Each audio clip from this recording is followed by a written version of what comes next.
Good morning, everyone. This is Irene Kashansky from the KB Real Estate team at Keller Williams Portfolio Realty in Toronto. This morning, we are thrilled and honored to be hosting Bree, Pittman, Vaughan for your 6 personal perspectives. I've had the pleasure of spending virtually every single weekday morning with Bree on Zoom for 20 minutes from March of 2020. So we've been together over 2.5 years. And that's through the Pivot Shift community, for those of you who aren't familiar with it. In April, we got to meet live, which was amazing. And we'll see you again next week for business planning down in Safety Harbor. Absolutely. Absolutely. Thank you so much, Irene. First of all, it is an honor. It is most certainly an honor. And this is the beauty of community, having connections like this and being able to just share. I'm delighted when I was asked and given the opportunity to share with the Canadian agents. Hello in Canada. I've never been to Canada, so this is as close as it will be right now. So I need to feel that Canadian love through the screen. And I've invited some agents from my market center. I know, Irene, you shared it with the Pivot community. So we'll have a smorgasbord of agents that are on here. And I'm excited. Great. So just for those of you who jumped on late, if you have the ability, please turn your camera on for the host on Zoom. It's always just so much more energizing to see people's faces. I will be jumping in and out, so you guys don't have to listen to my cough, but I'm going to be here behind my screen. I'm going to be paying attention, and I want you guys to have an amazing time. Awesome. All right. Thank you so much, Irene. Thank you so much. So again, yes, thank you all so much for your time. Listen, I know this is also during when we're supposed to be doing our lead gen. And as Gary Keller says, if we erase it, we must replace it. So first and foremost, just make sure that we get that lead gen, our one thing in for today. My name is Bree Pittman Vaughan. I'm here in Charlotte, North Carolina. I am the team leader and CEO at KW Premier Concord NC. I've been an agent for almost 7 years. Served in the capacity of ALC as productivity coach. So I know very much the spectrum of what it's like to be an agent and to be have some challenges, right? So I'm excited to spend some time with you today. Again, and I'll ask if you will just, if you are able to, camera on so I can see your face and I can know that you're participating. As we say in bold, how you participate in here is how you participate everywhere. And my hope is, well, hope isn't a strategy. So I trust that by the end of our time together today, you will have the tools, the resources, and the mindset to be able to break through some of the current ceilings of achievement that we may currently be experiencing, to get out of the way of some of those limiting beliefs that may be keeping us out of action, and to really just feel good about who you are, the space that you're in, and crave and want more. Bree, yes. May I just interrupt real quick? I did open this up to folks that weren't realtors also. Okay. So if, can anybody whose face I don't recognize here, can you give me either a real or digital hand to let us know if you're not in real estate? Is there anybody? No, everybody's a realtor. All right. Irene, sorry, if I can just jump in as well for 1 second. There is a gentleman I'm waiting on who might be having some challenges connecting. He reached out to me. He's actually from the Congo, and he's a realtor in the Congo. And he's looking at Keller Williams. So I did invite him. I'm just trying to reach him on the phone. So he may be joining us as well. Wonderful. Wow. Talk about reach, eh, Bree? Right. That's wonderful.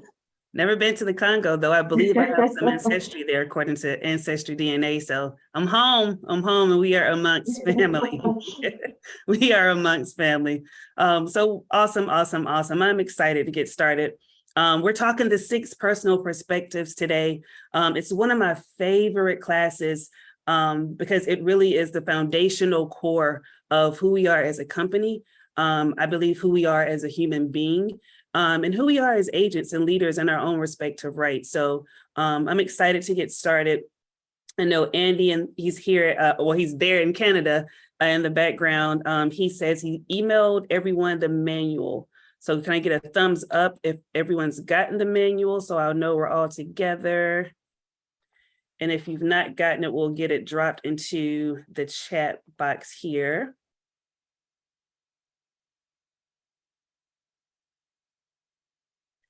And while he's doing that, I'm just going to queue up a video that I would like for you to watch. Listen to it, lean into it, and take some notes. Take some notes, as it is a very impactful video.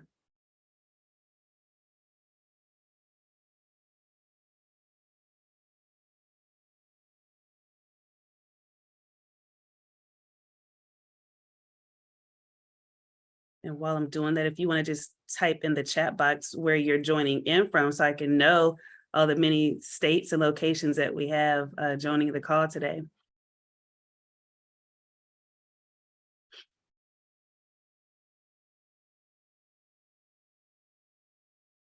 Oh, wow.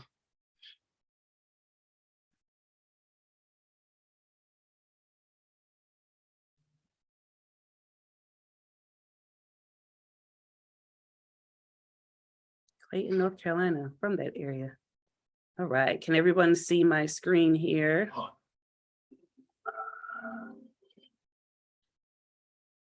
So imagine a big explosion as you climb through 3,000 feet. Imagine a plane full of smoke. Imagine an engine going clack, clack, clack, clack, clack, clack, clack. Sounds scary. Well, I had a unique seat that day. I was sitting in 1D. I was the only one who could talk to the flight attendants. So I looked at them right away and they said, no problem. We probably hit some birds. The pilot had already turned the plane around and we weren't that far. You could see Manhattan. 2 minutes later, 3 things happen at the same time. The pilot lines up the plane with the Hudson River. It's usually not the route. He turns off the engines. Now imagine being on a plane with no sound. And then he says 3 words, as unemotional 3 words I've ever heard. He says, brace for impact.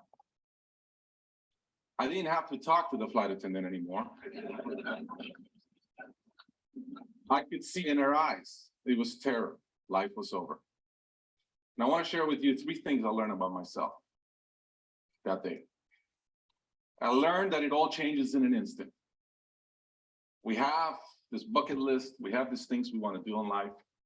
And I thought about all the people I wanted to reach out that I didn't, all the fences I wanted to mend, all the experiences I wanted to have and I never did.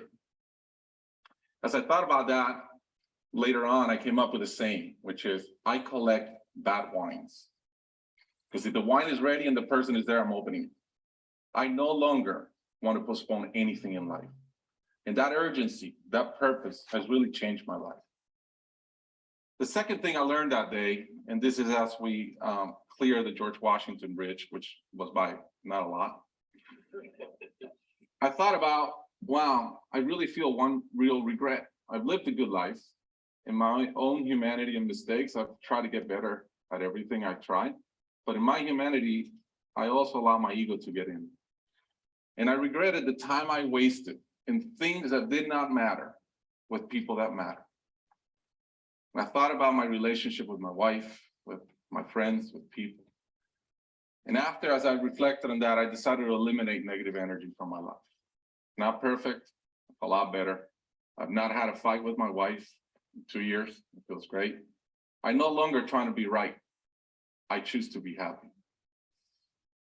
The third thing I learned, and this is as your mental clock starts going 15, 14, 13, you can see the water coming. I'm saying, please blow up, right? I don't want this thing to break in 20 pieces like you've seen in those documentaries.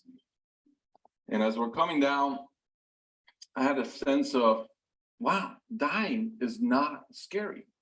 It's almost like we've been preparing for it our whole lives. But it was very sad. I didn't want to go. I love my life. And that sadness really framed in one thought, which is, I only wish for one thing. I only wish I could see my kids grow up. About a month later, I was in a performance by my daughter, first grader, not much artistic talent yet. And I'm bawling, I'm crying like a little kid. And it made all the sense in the world to me. I realized at that point, by connecting those two dots, that the only thing that matters in my life is being a great dad. Above all, the only goal I have in life is to be a good dad. I was given the gift of a miracle of not dying that day. I was given another gift, which was to be able to see into the future and come back and live differently. I challenge you guys that are flying today. Imagine the same thing happens on your plane, and please don't. But imagine, and how would you change? What would you? Did it stop on your end? Yes, it did. Yes. Hang on one second. Oh, that's the best part. No. Hold on. Let me play. It's literally like, let's do this again. Just hit the, Hang tight 1 second. The gift of a miracle of not dying that Here we day. go. I was given another gift, All right, now I'm pretty sure you want to see it. Hold on. Okay. which was to be able to see into the future and come back and live differently. I challenge you guys that are flying today. Imagine the same thing happens on your plane, and please don't. But imagine, and how would you change? What would? I think it's the same part in this video. Hang tight. Don't you just love technology? Da, da, da, da.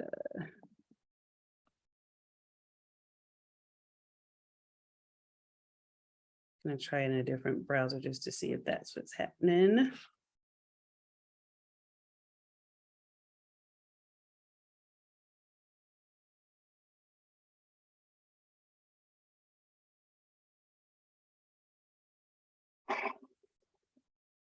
Today. All right.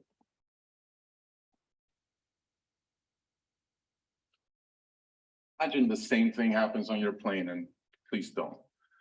But imagine, and how would you change? What would you get done that you're waiting to get done because you think you'll be here forever? How would you change your relationships and the negative energy in them? And more than anything, are you being the best parent you can? Thank you.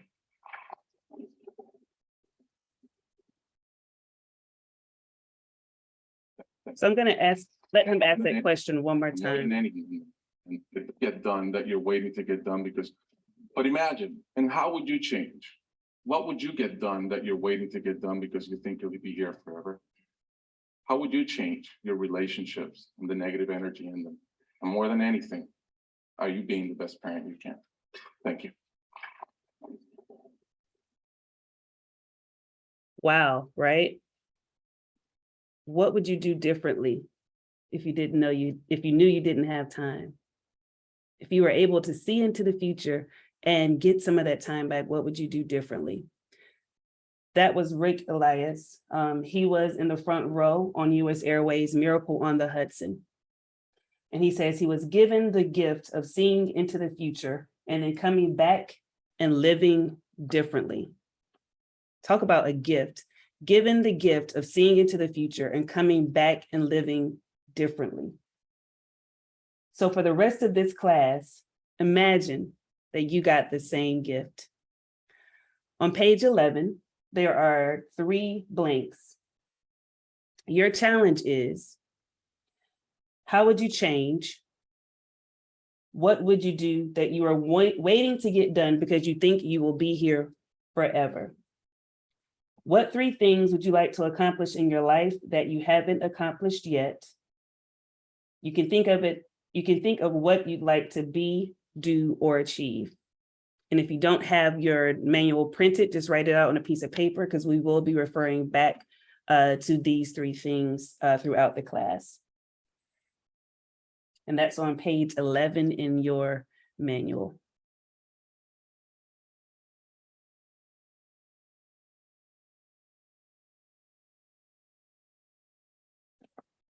What ahas did you have from watching that video? If you'll raise your digital hand so we can hear.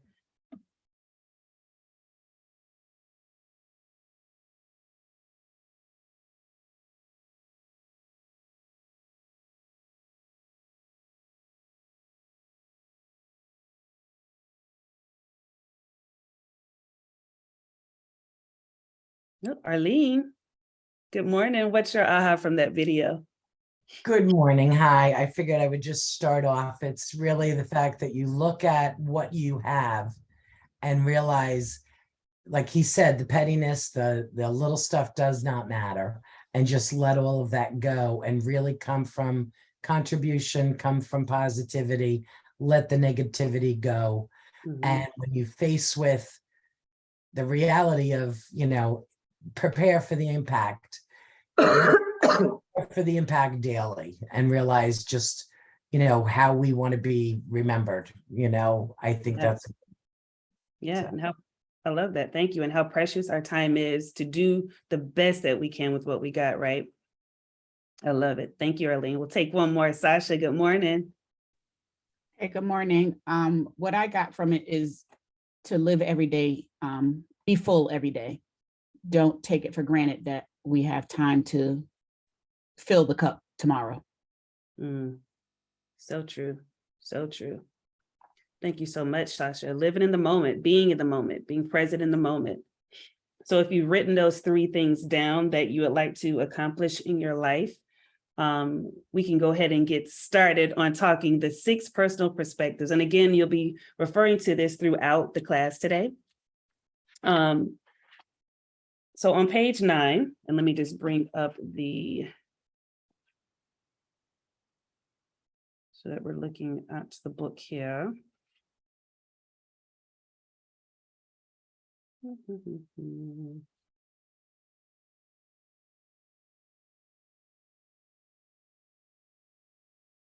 Page 9 in your manual, it lists out the 6 personal perspectives.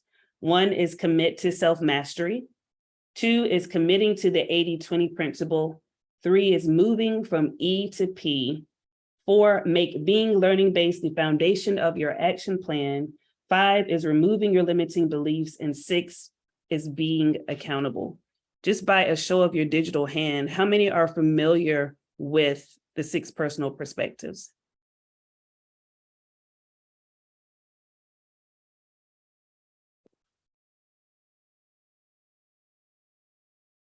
Cool, so I see about,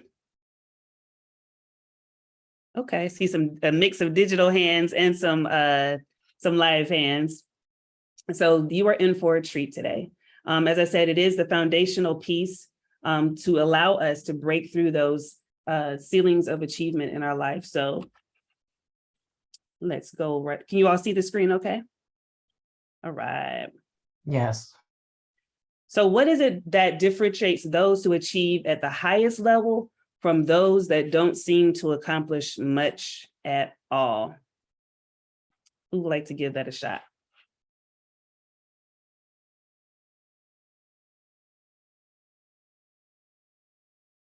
Kelly Risner Day, I think I saw your hand. Oh, yes, thank you. I was looking for the digital hand.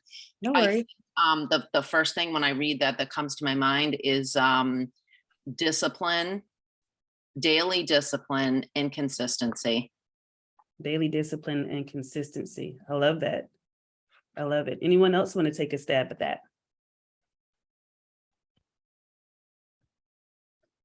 that? Lisa White. I would say also it's your thoughts have to become actions, because the road to nowhere is paved with good intentions. So it's, like in a segue from what she said, is just having the discipline, but also, actually taking the steps, and being accountable, on a regular basis. Yeah. Because we can think it, but actually taking action and putting it into play. Yep. So true. So true. And Irene. in between my coughs. We just heard that we just touched on the, what you focus on expands, and intentions versus actions. And we always think that people judge us by our intentions, yet we judge people by their actions. So just because you want to be doing something, but you're not putting the steps in place to do it, you think in the back of your mind that you intend to. And the reality is, if you don't go from knowing to doing, nothing happens. That's it. It just stays a thought, right? Stays an intention. Stays an intention. I love that. I love it. All right. So Hold on, Bree. Jana has her hand up. oh, Jana, what you got?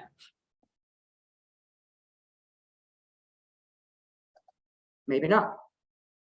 She may have been putting her hand up for the, Yeah, it's possible. she knew. Let's keep going. All right. So Sorry, yeah, I was just raising my hand to participate in that question. I'm so sorry. no worries, no worries. Thank you so much. Mindy, we'll take you and then we'll move on. What you got? Hopefully I pronounced that right. Yes, I want just to add that there is also a focus which make a difference, and the way the successful people get their perspective to the view and how they achieve it on a regular basis. Yep. Always a good perspective. Always a good perspective. All right. So as we define, let me just do a quick mute. As we define what the 6 personal perspectives are, you'll see here that it's a bit of mindset, a bit of your attitude, and a bit of how you approach life, right? Mhm.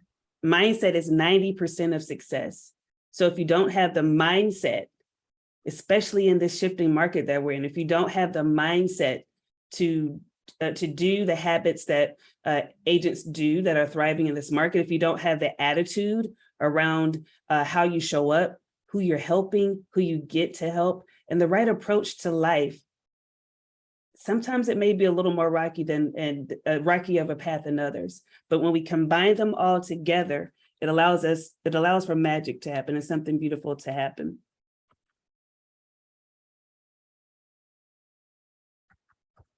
All right, so on page 9 in your manual, you see the 6 personal perspectives laid out there. Step 1, committing to mastery.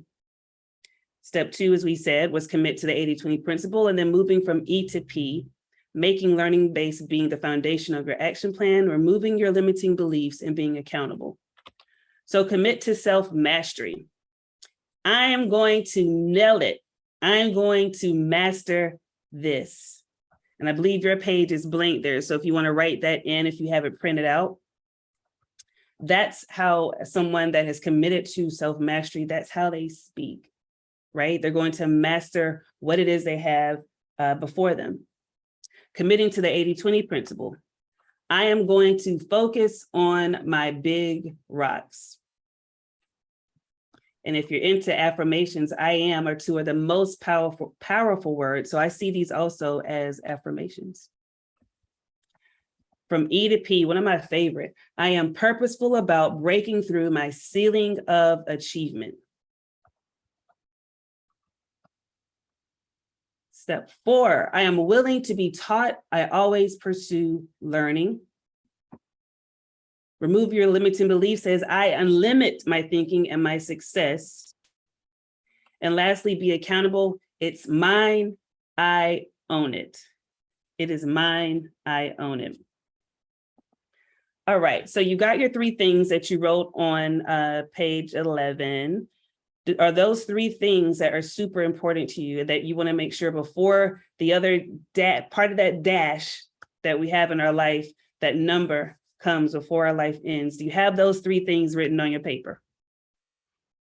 Are we all clear on that? Awesome, awesome, awesome. All right, so let's do a reality check. As you look at those 3 goals, what is your goal? How are you doing with your goal? How do you feel about it? And what will your future look like if you do not achieve your goal? So out of those 3 goals that you wrote, Which of those would you say is the most important to you? Once you've discovered that or chosen which one is the most important for the sake of this class, let's go ahead and highlight that.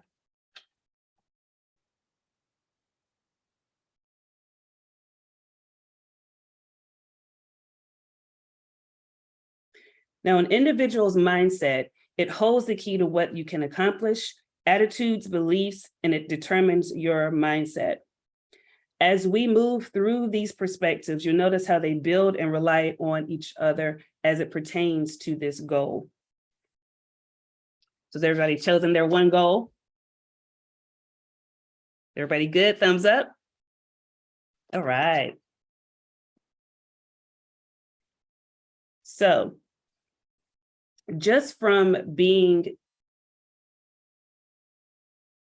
in thought of the 6 personal perspectives, what you'll see is that when we align these perspectives together, it's going to weave this web of protection, this web of promotion, this web of motivation that will allow you at this current level or ceiling that you're at, whether you're a $1 million producer selling 30 houses a year, or whether you've sold 3 houses a year, we each hit these ceilings of achievement. So as we move along through the perspectives, it will allow you to get through those ceilings of achievement. All right. So let's take a look, if you will, on page 13. I'm going to move this back to your goal.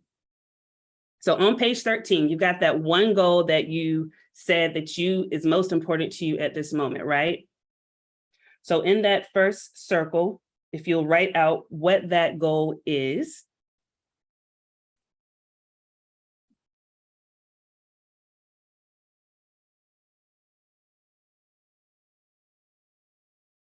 In the second circle, you're going to write, how are you doing with your goal?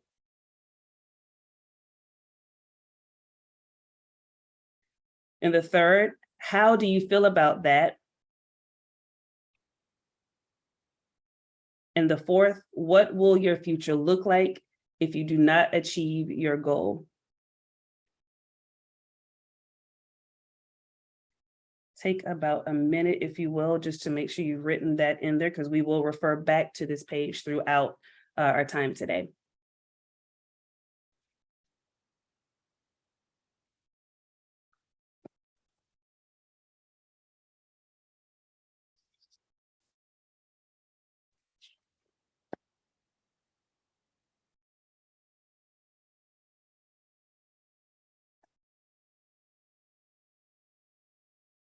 Everybody good? All right. So self-mastery, without looking ahead, who can tell me what they feel like self-mastery is? If you want to raise your digital hand, come off mute. Let's hear what your definition of self-mastery is.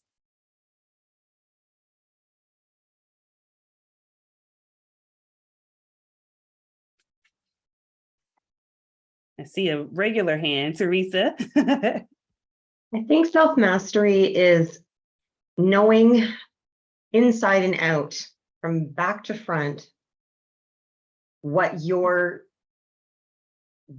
can teach, what you can move forward in information for somebody else that you have perfected. So if in my role as a TL, I am nowhere near that. But I'm learning as I go. I don't have a real estate background, so I do spend a lot of time with our OP trying to understand real estate as well. And him I stick my nose in when he's having explanations about real estate, because I feel like until I master a better understanding of real estate, it's going to be harder for me to have those business conversations with realtors. So I want to come at it from a place of knowledge. And I think that once through time and through reading and through doing events like this, this adds to my mastery. So education, spending time perfecting your knowledge so that you can move forward that knowledge to somebody else. I love it. Being learning based and continually learning and growing yourself so that you will have that to give away to someone. I love that, Teresa. Thank you. Dangoon. Hey, thank you for the opportunity, Bree. Yeah, I think self-mastery is something that we, each of us, no matter where we are on our path and what we're trying to achieve, finding out the right things we need to do, time blocking them and putting in our calendars each and every day, acting and doing on those tasks, and reevaluating our tasks over the weeks, each week, to see where we need to fine tune or not fine tune or practicing, keep striving and keep track of what our activities is producing. Yeah, what I hear you saying, Dan, is it's self inventory, right? Always assessing where you are within your goal, and constantly making sure that we're giving ourselves that tune up and looking for areas that there may be opportunity for growth. I love it. Thank you so much, Dan. So everyone has that one goal on page 13, yes? All right. So if you look over on, let's see, in your book, it would be page numbers here. Smooth this along it all. It would be page 17 in your book. And it's the self-mastery is defined as the possession of great knowledge, skills, and habits that make you the master of you. When you commit to achieving self-mastery, you know your goals, like Dan mentioned, you know your strengths and weaknesses, and you know how to work with both your strengths and your weaknesses to reach your goals. Now, over on page 19 in your book, it talks about putting the pieces together to achieve self-mastery. The first piece of the puzzle is to identify your goal. In the example, it says, let's say yours is mastering prospecting. Show of hands, who would love to master prospecting, right? Oh my goodness, I don't even think we still wouldn't need calls like this, but to master prospecting, our businesses would be much better. So it says the first piece of the puzzle is to identify your goal. Yours is master prospecting. The next step is to identify your strengths and weaknesses. In the book, it lists the strength is good with people, right? We're real estate agents, we're realtors, like we love talking to people. We got that covered, right? Weakness, uncomfortable bringing up business. Uh-oh, raise that digital thumb if you are uncomfortable bringing up business. We can talk until the sunset, but when it comes to bringing business into the conversation, it's a bit wonky, right? And then it says, once you're aware of these three pieces, you can now create a plan to master the prospecting. So if you look at the plan, what is that in the middle of the two strengths, the strength and the weakness?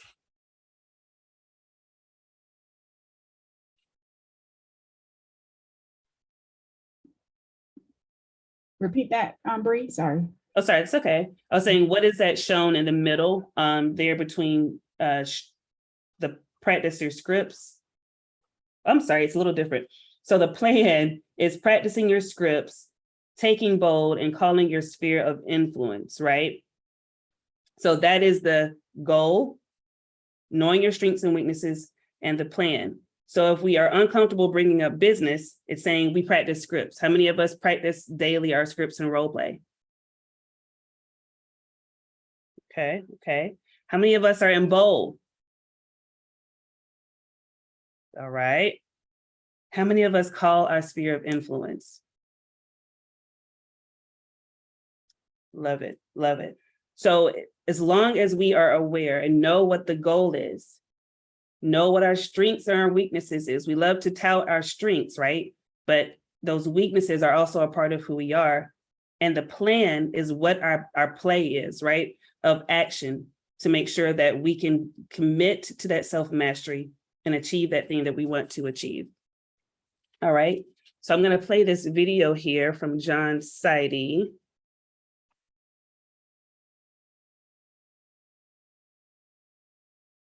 on self-mastery.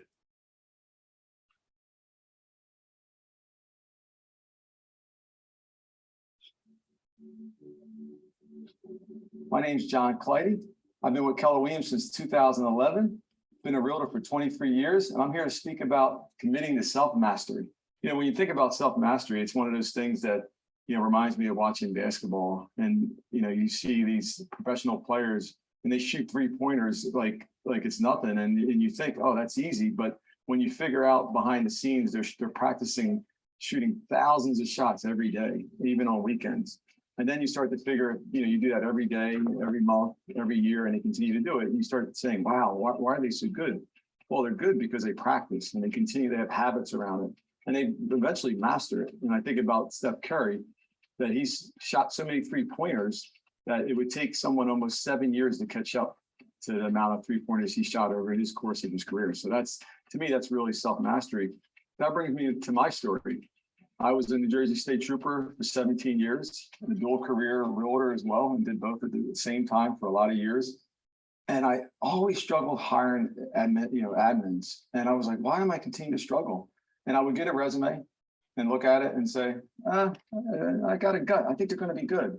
And over, I kept failing at hiring an admin.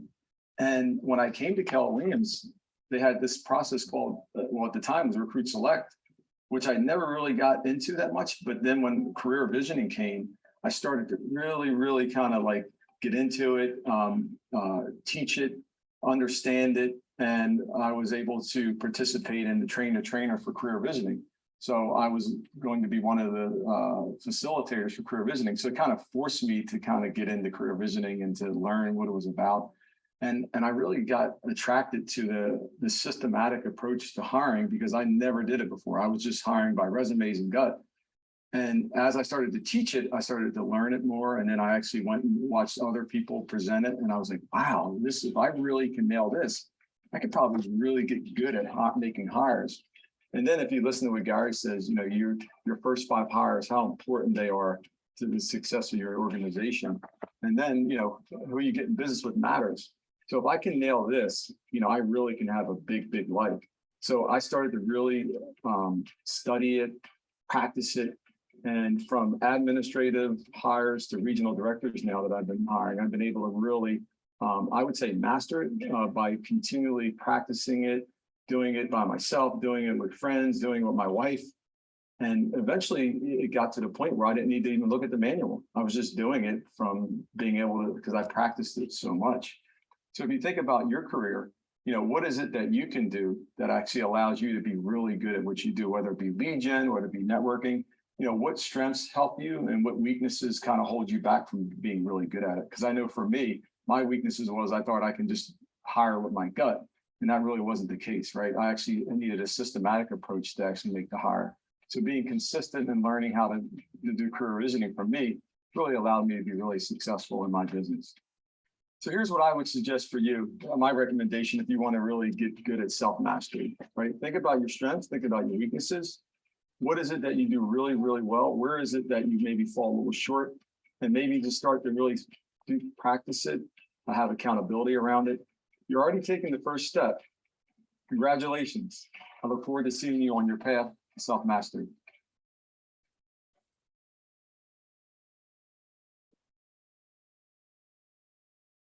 All right. What nuggets did you get from that video? I see one in the chat, practice makes mastery. I love that. Systems work for everything. Yes, they do. Yes, they do. Systems work for everything. Any other nuggets or ahas you got from the video?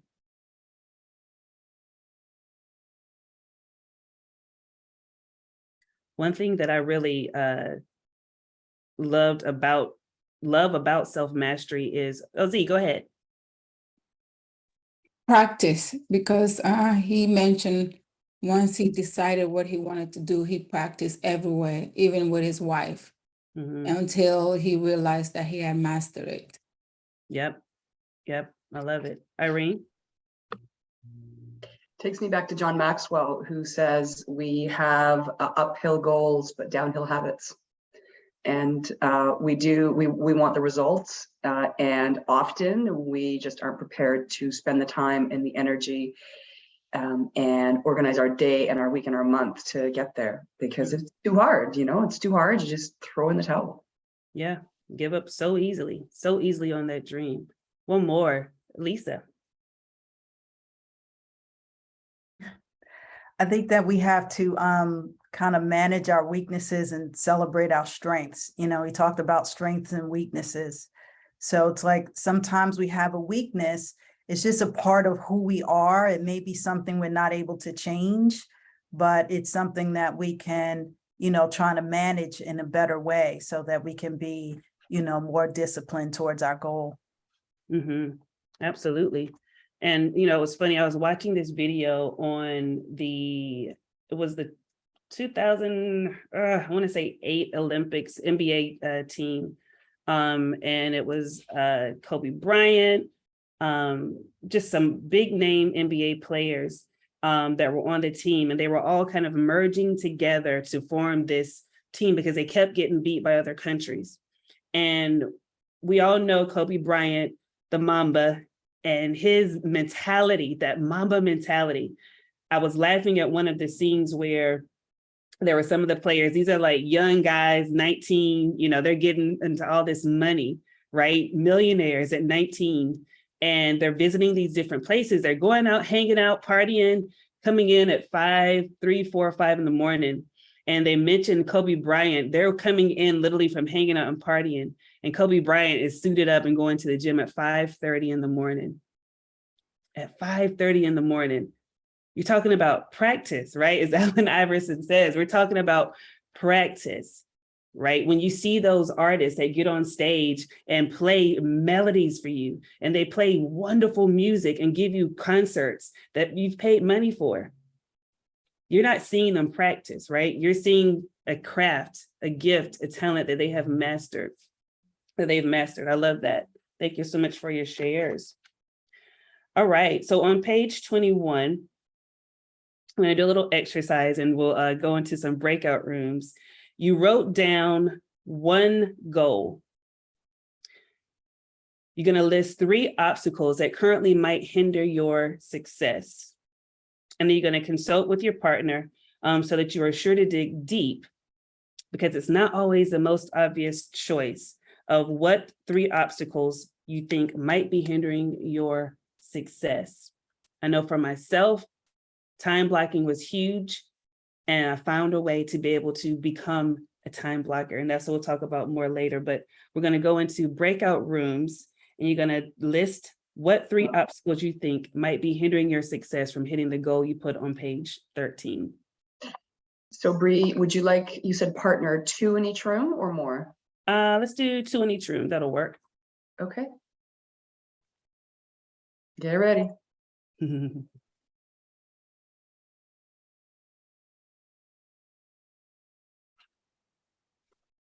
No, we don't want 123 rooms. Okay. Oh, no. No. You might want to do Okay. 4. Oh, there you go. All right, here you go.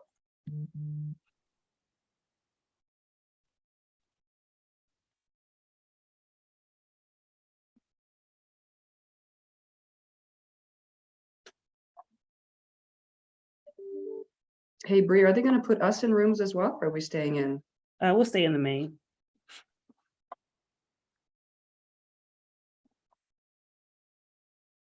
Looks like it's working. Ooh. I'm here watching. I'm just trying to see which people are in rooms by themselves. Okay. And I think we should be able to click on their names and move them over so they're with someone. So I'll start doing that now. So move Todd over. Let's see. How do we do that? Are you doing that now? I'm doing it now, but if you open up breakup rooms, you can hover over people who are individuals. And on the right, you'll be able to click on move to and select a room. Select a room that has just one person as well. So you can just begin to match them up, which I'm doing right now for you. 23. Bree, let's see. And I'll move Kathy to 15.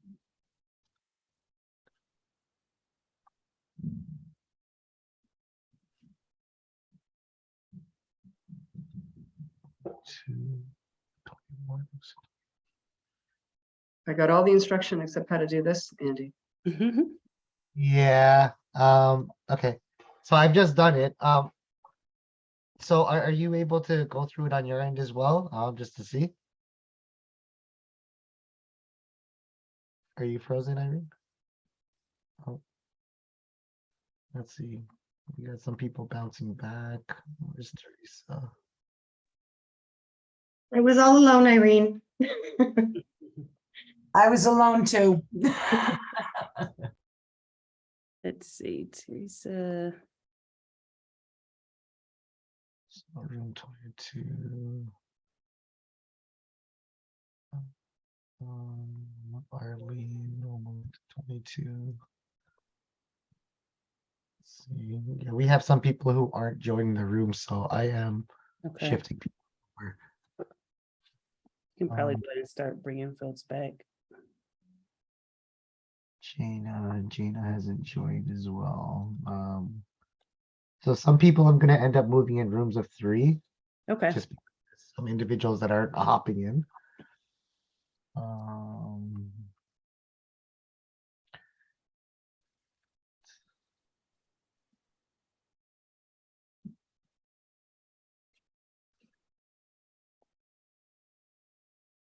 So we have Donna Gilbert in our room as well.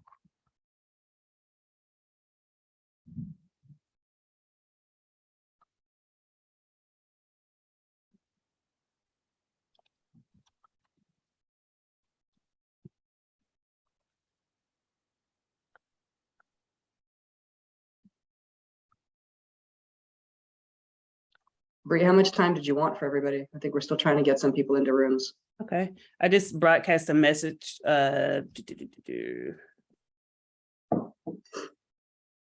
them go on to part 2 of the exercise, answering those questions. So that should give a little bit of time to get some folks in there too. Yeah, I might just do a quick Google when everybody's back to make sure I can do this right for the second breakout. No worries.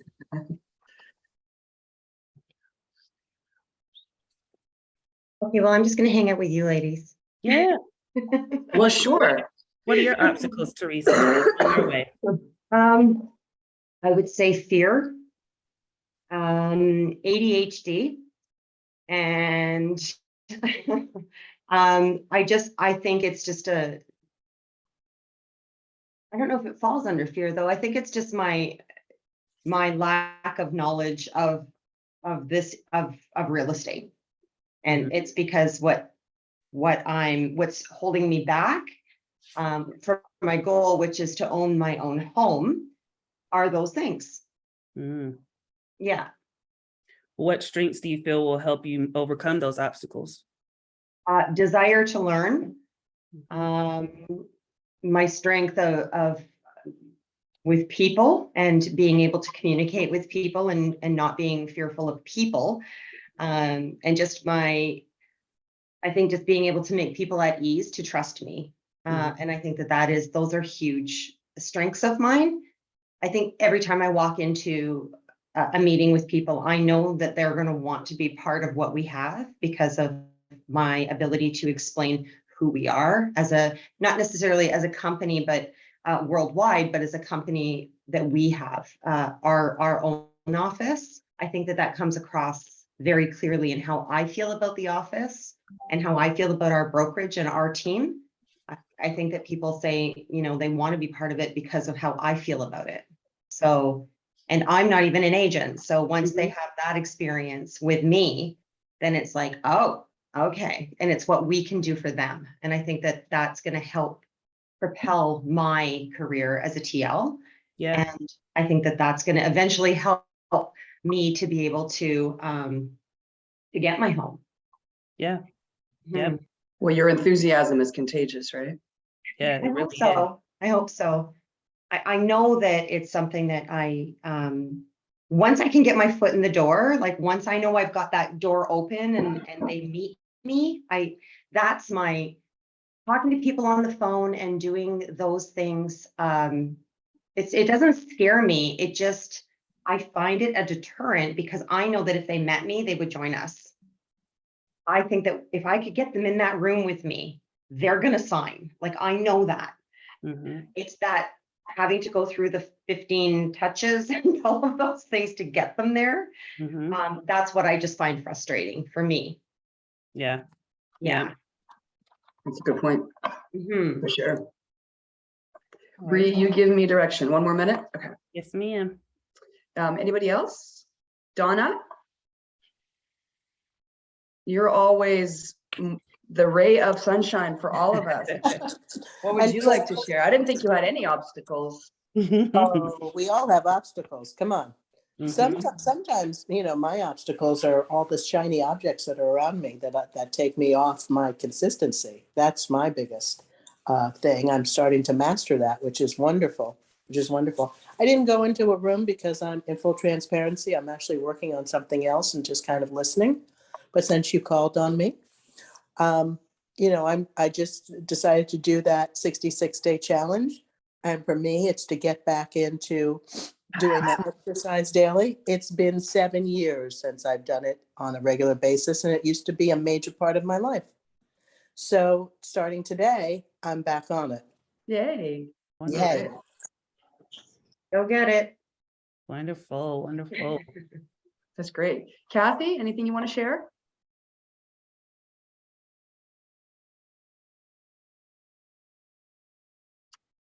Maybe not. Jana, So what can I about you? ask- oh, sorry. Sorry, Teresa?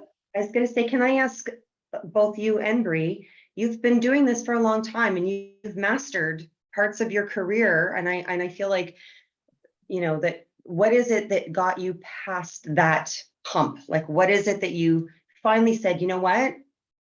I'm just like, what were the words? What was the aha moment where you went, I can't be in this space anymore if I want to get to this space? What did you find made that happen for you? Bree, you want to take that one first? Oh, and call on me too. I can answer that as well. Yeah, we'll answer and then we'll get everybody back in. I think it's just leaning into those strengths, you know, and allowing those, leading with those strengths, because the weaknesses can keep us hostage. So if we lean into those strengths, and I feel like there's always the God winks that come back, and you know, the little breadcrumbs that kind of let you know that you're doing the right thing, you're on the right path. So just leaning into those things that allow you to show up and present, that are the best version of who you are.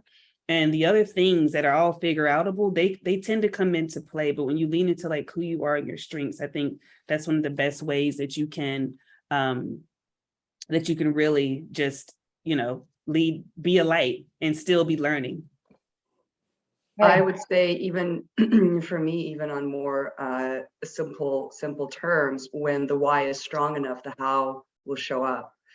And for me, I don't know, maybe I'm just lucky because I'm pretty competitive and losing is not an option. So I'll just do whatever it takes to get to wherever it is that I want to go. So I don't know, maybe I've just instilled that in myself. Can I take a stab at it also? Yeah. So for me, because that was, well, anyhow, for me, it was deciding. It was just deciding. I know that sounds airy-fairy, but just deciding that my goals were just something that I would not let slip anymore. Just deciding every activity I did, is this taking me to my goals or is this taking me away from my goals, and choosing the one that leads to it. And I don't know the lady's name who was asking the question, but in some of your answers, Teresa, and in some of your answers, if I could just offer a thought, don't worry so much about perfection. You're at the beginning of this. You're not supposed to know it all. You're not supposed to be perfect, but consistency day after day, you will lead to that. And eventually one day you'll be like, oh my God, I know this. I feel comfortable with this. So let it happen. Lean in, just let it happen. Give yourself the grace. We say on our pivot shift call a lot, just do the next right thing. Don't think about all of the things that you need to do, just do the next right thing, because when you're only concentrating on one, it's a lot easier than on many. Yep. Yep. Awesome stuff. Well, welcome back. Welcome back, friends. What were some of your ahas? Who'd like to share something that may have struck them in their conversation with their partner?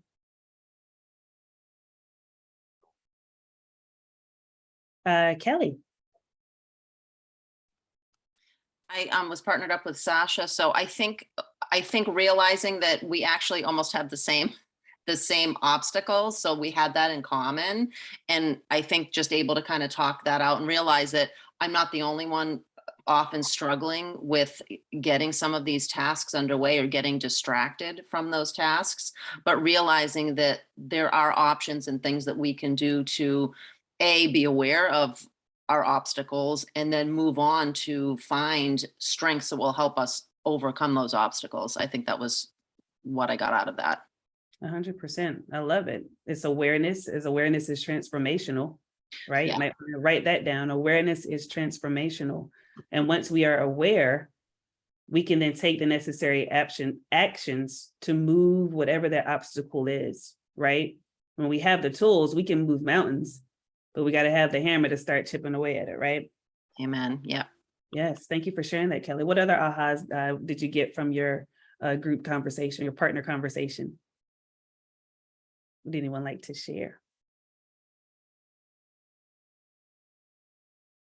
Lisa. I was partnered with Mary, and we both also had, you know, a lot in common. We're in new cities, fairly new to our cities. And just if one door doesn't open, there's always another. So finding alternatives. For example, a good networking tool is, meetup.com or either Patch, which is it's a website. They have some physical locations, but you can subscribe to their e-newsletter for major cities just to know, what's going on in the area. It's a great way to connect. Volunteering, is another great way to meet people when you have a small or, little to no network. So there's a lot of alternatives, when you think one way is not going to work, there's always another route to take if you're creative with it. Very true. Very true. I like the saying, when the door won't open, go through the window, right? Yes. Or as Gary says, find a way or create one. So thank you for that. One more, Miss Teresa. I was lucky enough to not figure out how to get into a room, so I ended up with the lovely Irene, Bree, and Donna. So I would say that just deciding was the information that I was given. Just decide that this is what your goal is, and you're going to do whatever is going to get you to the goal. So just make the decision. The other was just do the next right thing. Like, yes, you may have made a mistake, or you may have thought that, okay, so that didn't work. So then just go to the next right thing and work on that. I mean, we all know that the greats of the world who, created things and invented things, all the great inventors would say that they tried a million things before they got to what worked for them. So they just kept going. So I think it's just keep going. Decide that you need if those are your goals, those are your big whys, then just keep deciding to work on what's going to get you to where you need to be. Absolutely. I love it. Just decide, is Auntie Donna, as we call her, as she says. Yes, I love it. I love it. All right. So on page 25, some of you shared those ahas. If you didn't share one, please write them down and then ask what action step will make this aha a part of your reality. Not the people you're looking at on the square that don't share your name, but your reality. And then circle the one aha that resonates the most with you. And that's on page 25 in your material.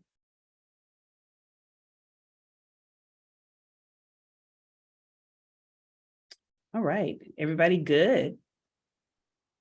Thumbs up if everyone's good. I see it. All right, so 80-20 principle. The 80-20 principle. Who is familiar with the 80-20 principle, which is step 2, committing to the 80-20 principle? Who's familiar with that? Got Sasha, see a few people. What would you say the 80-20 principle is, Sasha?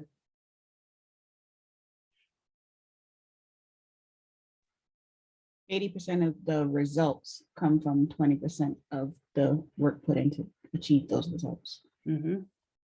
Absolutely. And it was discovered by an Italian economist by the name of Vilfredo Pareto. I feel like I should just do all the things, and popularized by Dr. Joseph Juran.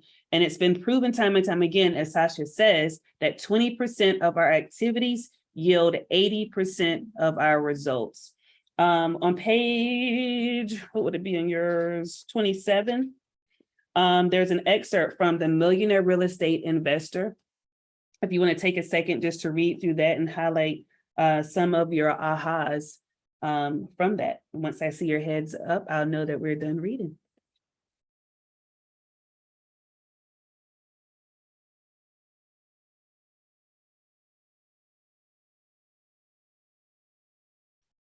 And if you don't have the manual downloaded or printed, let us know. We can get it into the chat box.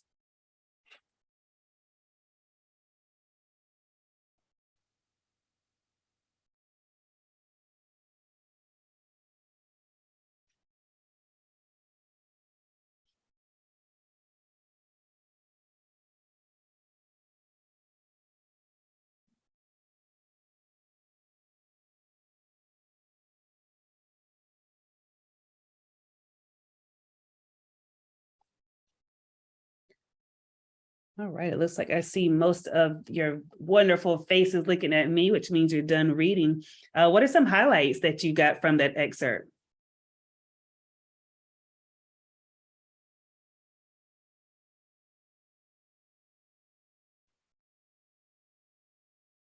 Arlene. Oh, sorry, hand raised. I love the fact that it just talks about like keeping your focus and making sure that your effort, your experience, all of that is combined, but it's like your natural ability and go with your adaptive ability. So I thought it was pretty cool. Wonderful. Keeping your focus. Sasha. It sounds even more, I don't know, I don't even know the word I'm looking for, but what they initially called the vital few and trivial many. What it was initially called with the research that they had done in the beginning in 1940, that those words hit harder, I guess, hearing it in those terms, vital few and trivial many. For whatever reason, that hit me harder than hearing 80-20 or even Pareto principle or whatever you want to call it.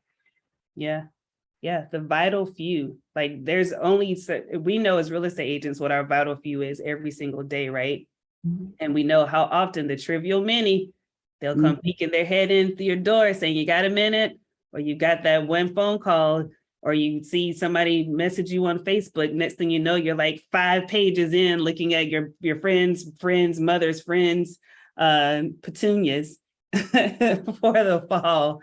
Those trivial many, they show up and they allow us to get distracted. So I love that. Anyone else have a highlight that was not mentioned? Jennifer. I highlighted a couple different things, but the thing that kind of stood out the most to me were that said, look at the highest achievers. You'll learn that they focus on the right things, the handful of truly important issues that make the biggest difference. They focus on the right things, right? Things show up, but focusing on the right things. And show of hands, how many of us feel like or want to be high achievers?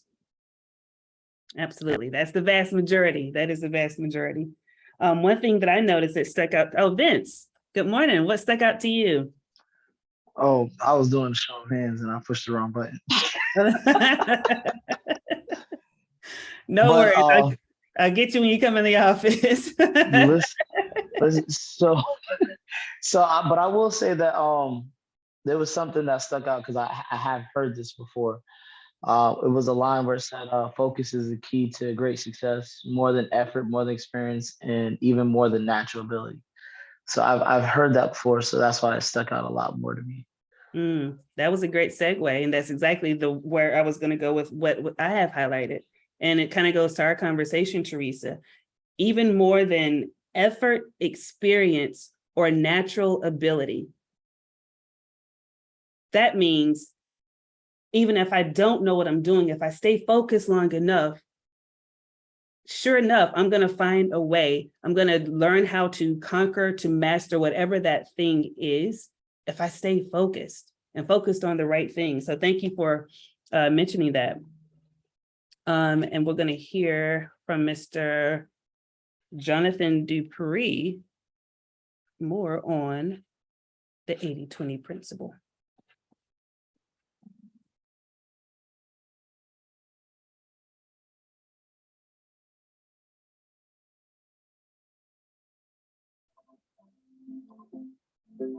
Hi, my name is Jonathan Dupree, and I've been with Keller Williams since 2019, and I've been in the real estate industry my entire life.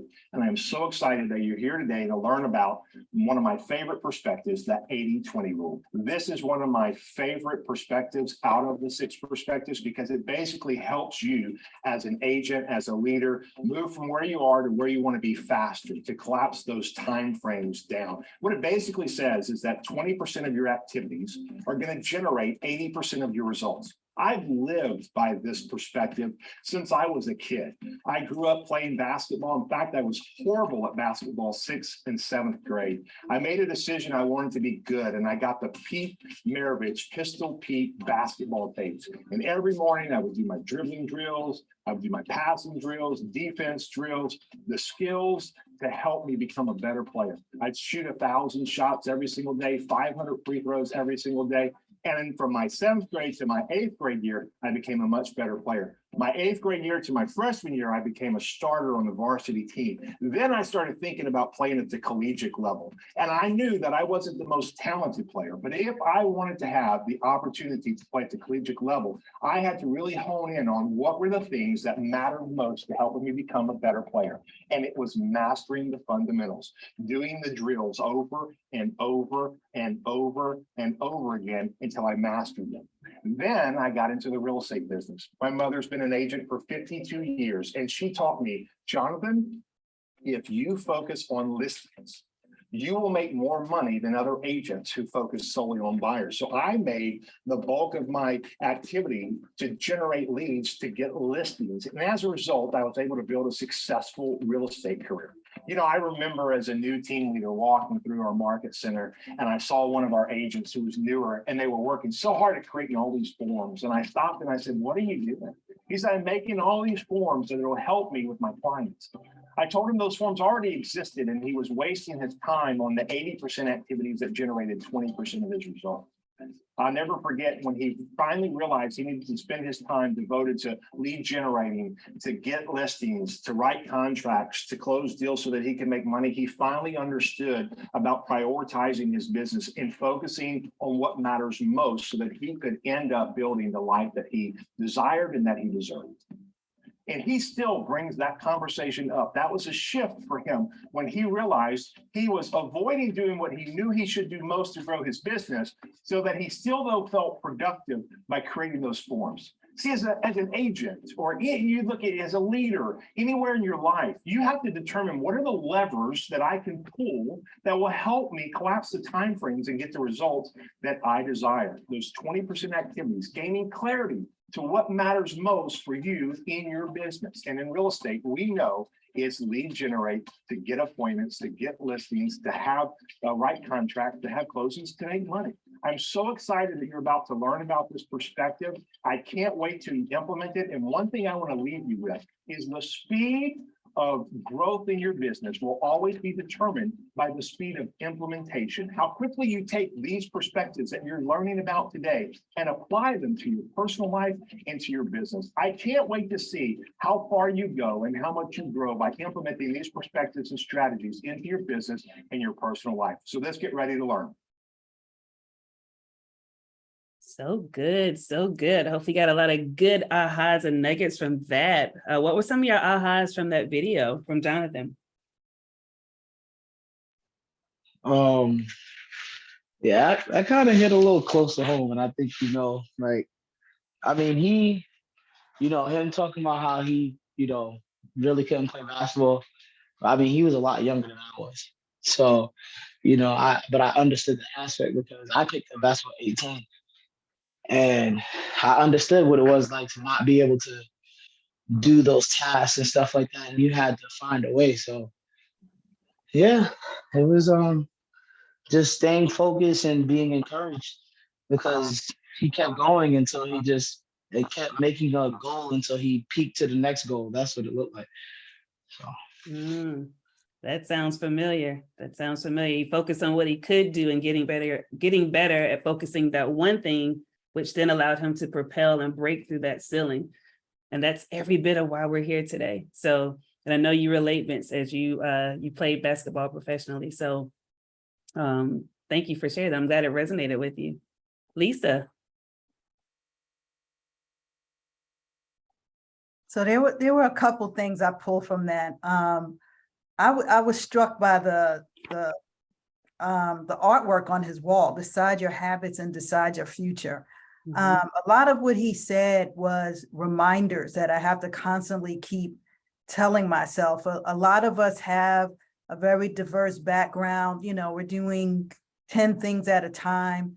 But when you really think about your habits, it's about living life on purpose, living life intentionally, and controlling your habits, your circle of influence, your friends even, choosing an environment where you have similar goals and not just similar interests, because this becomes, your core, your center of influence, and you could live and grow together, intentionally on purpose.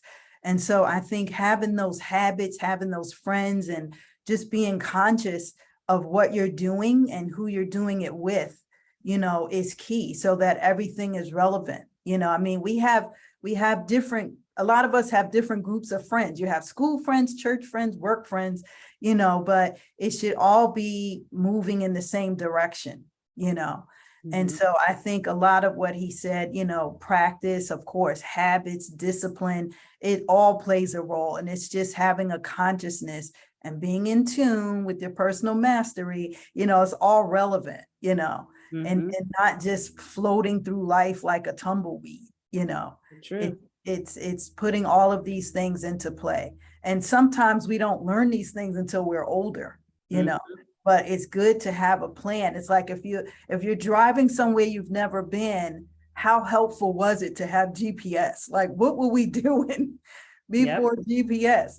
We had road maps, it was kind of hard to read, but at any rate, doing things intentionally and having a plan and sticking to it, they all come into play. Yeah, I love that. And I think intentionality allows us to not have to go back and wish we would have, right? Or like, what could have, should have, or would have been. If we're intentional with the right now. Oh my goodness, what an amazing gift we have and how we can show up. So I love that, Lisa. Thank you. Thank you. Yes, Teresa. Just really quickly, in our last session, I asked what was the difference, what made things work for you? And Donna said, I just made the decision. And now he said, I just made the decision. So when they've just made the decision to move forward, their careers changed. And I thought, okay, so it's really just making the decision. Yeah, that's it. That's it. I love it. Kelly. Yeah, the thing that I got, the same thing, decide. When you decide, things change. And then the speed of your business will be determined by the speed of your implementation. I think that struck me the most. That was golden, wasn't it? Say it one more time, Kelly. The speed of your business will be determined by the speed of your implementation. We hear decide, go do, right? And then the choice to do is up to us. So as long as we are hearing things, but not doing, we're staying complacent. We're not growing. So once we get into action is where the magic happens. You had one, Sasha? That was it. The speed of the growth of your business is determined by the speed of your implementation, which then led back to Auntie Donna with her word, decide. Absolutely. I love it. All right. Well, thank y'all for sharing those. That was the one that got me every time I listened to that video is your growth and implementation, right? All right. So over on page 29, you'll see a figure there with the little jar of rocks, and I'll kind of bring it up here so you can see it. And we're talking about the 80 principle. The story is really good as far as the nuggets that you'll get from it. If you'll just take a moment to read through that and highlight some things that stick out to you. But the principle isn't intuitive. We feel like the more we do, the greater results we should see. There is a difference though, in being busy and being productive. So take a few minutes and just read through that excerpt, and we'll talk about it here in a few moments.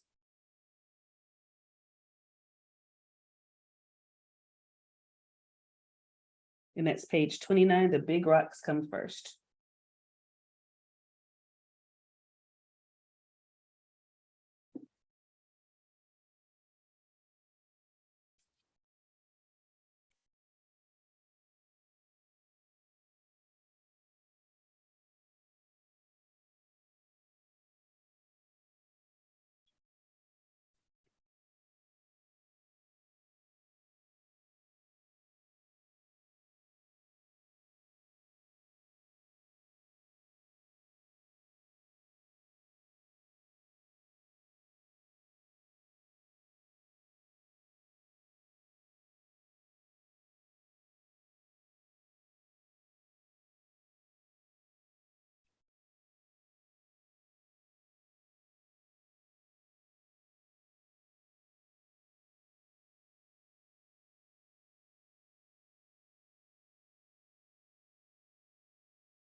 All right.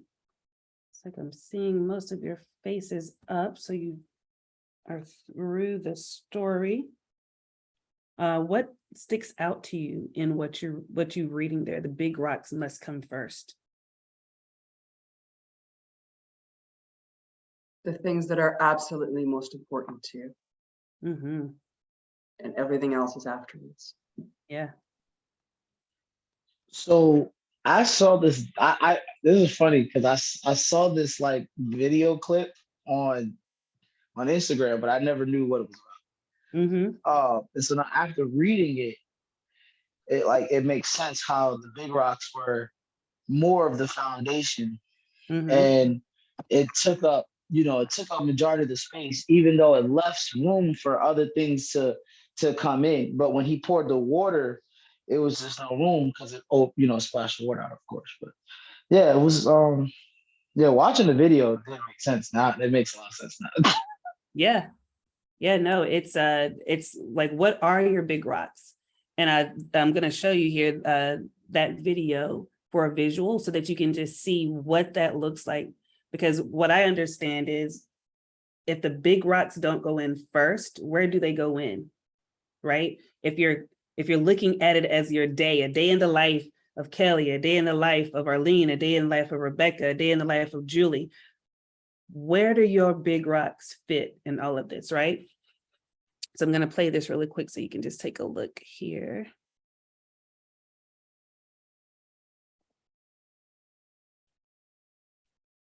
Getting distracted by little things in life is easy.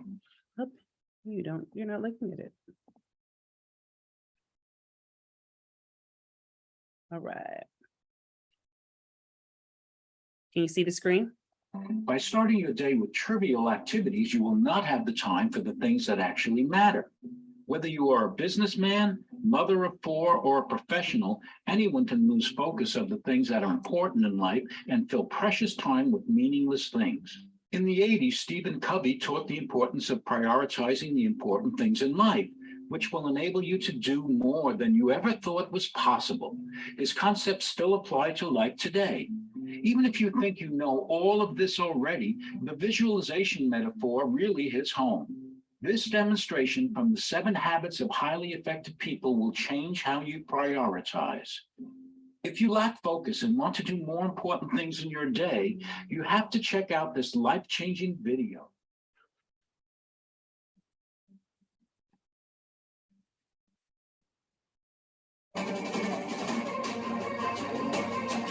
Music.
Though there's never enough. How did that visual help drive it home, right? What were some more of your ahas from that? Oh, I see one. The jar is like time. You can't change the number of hours in a day. I love that. What are the ahas? Julie. Oh, you're on mute, love bug. It sounds good though. Oh, and here we go. Now can you hear me? Yes, ma'am. Time to Okay. do Oh, everything. sorry. There's always enough time to. There you go. Go ahead. It's just cool how it just all fits in there when you put the big rocks first. And like, it makes me think of, I've heard other successful people share that once they do their lead gen in the morning and it's just out of the way, everything else just falls into place. Like I've heard that over and over. And so that's that visual, that's what it represents for me, is that it just all fits into place once you get the big things done first. Mm-hmm. And how liberating was it to see those empty buckets at the end of that exercise? Like we lay our head on that pillow some days thinking like, dang, did I do this? Did I do that? Like, oh, I forgot to call that person. Oh, I was supposed to follow up and do this. When at that point, it's too late. But having those empty buckets, like, heck yeah, I got it done. I did all the things that I needed to do in that day, starting with my biggest rocks first. just to share a little story of how that kind of showed up in my world. So prior to, I got in real estate in 2016. And I tell agents, you know, I made more in savings taken out of savings in real estate than I made in my first year. And I would dress up, do all the things that I thought real estate agents should do, or probably spent more in that than what I made. Yet I was that agent that would get to the office at about 10 o'clock. No, I'd actually get there at 9 with the intention of lead generating, but I would go and hang out by the water cooler, talk to my MCA, hey girl, hey, check my mailbox. So then by about 10, more actually closer to like 10:58 of my 9 to 11 time block, I was like, oh, I should probably lead generate because that's what they say that we should do. So I'll call one person and I'll like, I'll get to the rest of them at the end of the day. And we all know what happens when we say that, right? So that's exactly how my first year of real estate showed up in the capacity of how I showed up for my business. Now, fast forward to the call, the pivot call that I am so blessed, and many of you are blessed to be a part of every single morning, starting at 7:30, and us being charged to go out and make care calls and reach out to our people. At the time, I was productivity coach, and I had some agents that were real estate during the pandemic was basically cut off. And it basically was where we started making those care calls. So we would jump on a Zoom call and we would have power hour. And I basically would be every single morning, Monday through Friday, as soon as that pivot call ended, my call is starting at 9 o'clock. And what started happening is because I had to show up for my clients, my coaching clients, it also made me start to show up for myself and for my business. But what happened is it became a habit stack because I'm now showing up from 9 to 11. There's people that are holding me accountable. And almost by accident, I started being like really intentional with my time blocking, to where if somebody would say, even a showing, a buyer, hey, can we see a house at 9:30? Unless it's an out-of-state buyer and there's no other time on my calendar, I have availability after 11. Which of these times would you prefer? And it began to be where like I would literally fight people, not physically, but in my mind, I would fight people if they tried to come in between that 9 to 11 time block. To where now when I'm operating outside of that time block, when I don't get my lead gen done, I feel incomplete, right? A lot of us have been star agents where we'll say, yeah, I'll do my lead generation. I'll do my big rocks at the end of the day, right? I'm not quite woke yet. It's not time this morning. I haven't had my coffee. So I'm going to do I almost spilled mine. So I'm going to do my lead generation at the end of the day. And as you can see in that visual, what happens when you don't do your lead generation or you don't get those big rocks in there. And a lot of us are those star agents that do this. We're due here, then we got to go do this showing at 10 o'clock, then we got to go to this inspection at 11 o'clock, then we got to go, get some lunch because we got to eat, and then I got to go here, and then by the time you get home, it's 4 o'clock. And your kids, your spouse, they're like, hey, remember me? Now you got to like turn that off. So long lead generation, right? And what happens is it gives you so much more of your time back. Those empty buckets that he showed afterwards, that represents how much of your time now you get to choose what happens there because you've done your one thing, right? Julie, what you got? Was that from before? Yeah, that was from before. Okay. Although I will say that when you really I have found for myself, when I really dive in the morning and really get that lead gen done, it feels so good. Like it just feels good. So. And when you feel good, you perform better, right? Yeah. And you show up better in your world and there's less stress involved and overwhelm. I love it. Thank you, Irene. Yeah, and you can extrapolate this for just about anything. We've got Teresa as a team leader. We've got some admin experts on this call as well. And whether it's the one thing and avoiding distractions, or the 12-week year that we're actually going to be implementing on our team that focuses on making sure that you break your day into chunks and do what's most important for you, regardless of what you're doing, whether it's selling houses or finding agents or doing the things that are most important. If you do those first, everything else will follow. Mm-hmm. So true. So true. And people will respect that, right? They respect your time. They respect your calendar. You don't get to just, we don't get to just call our doctor or call our dentist and just say, hey, you got a minute? We have an appointment, right? And then we set that appointment, then we go and we wait an hour in that appointment to talk to the doctor for 10 minutes. And totally out of our control. We can't protest it. We need the service, we need the care, right? But why do we feel like we're any different to why we can't be in control of our calendar and focus on what's most important and plan everything else around that? How many of us love us some to-do list? Where are my to-do list peeps? That feeling of just checking something off, like, got it, right? Well, Duran and Pareto, they've proven that in the real world of success and results, things are never equal. So how does a successful person turn a to-do list into a success list? With so many things you could do, how do you decide what matters most at any given moment on any given day? Well, you do that by turning a to-do list into a success list. So if you'll read that excerpt from The One Thing by our amazing Gary Keller and Jay Papasan, and share some ahas from that. And we're going to talk about those to-do lists and how we can make those work in our favor and not against us. So take a few seconds or moments just to read through that excerpt.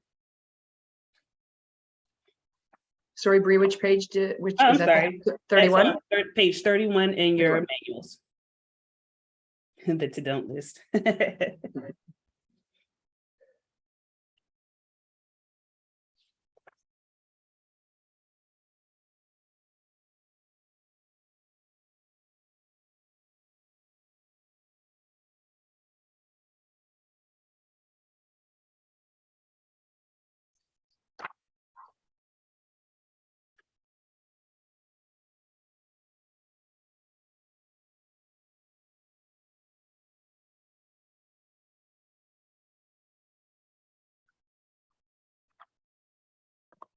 All right, has everyone read that excerpt? Thumbs up if you're done reading so I can know. All right, looks like the vast majority. All right, so what are some of your ahas from much to do about nothing?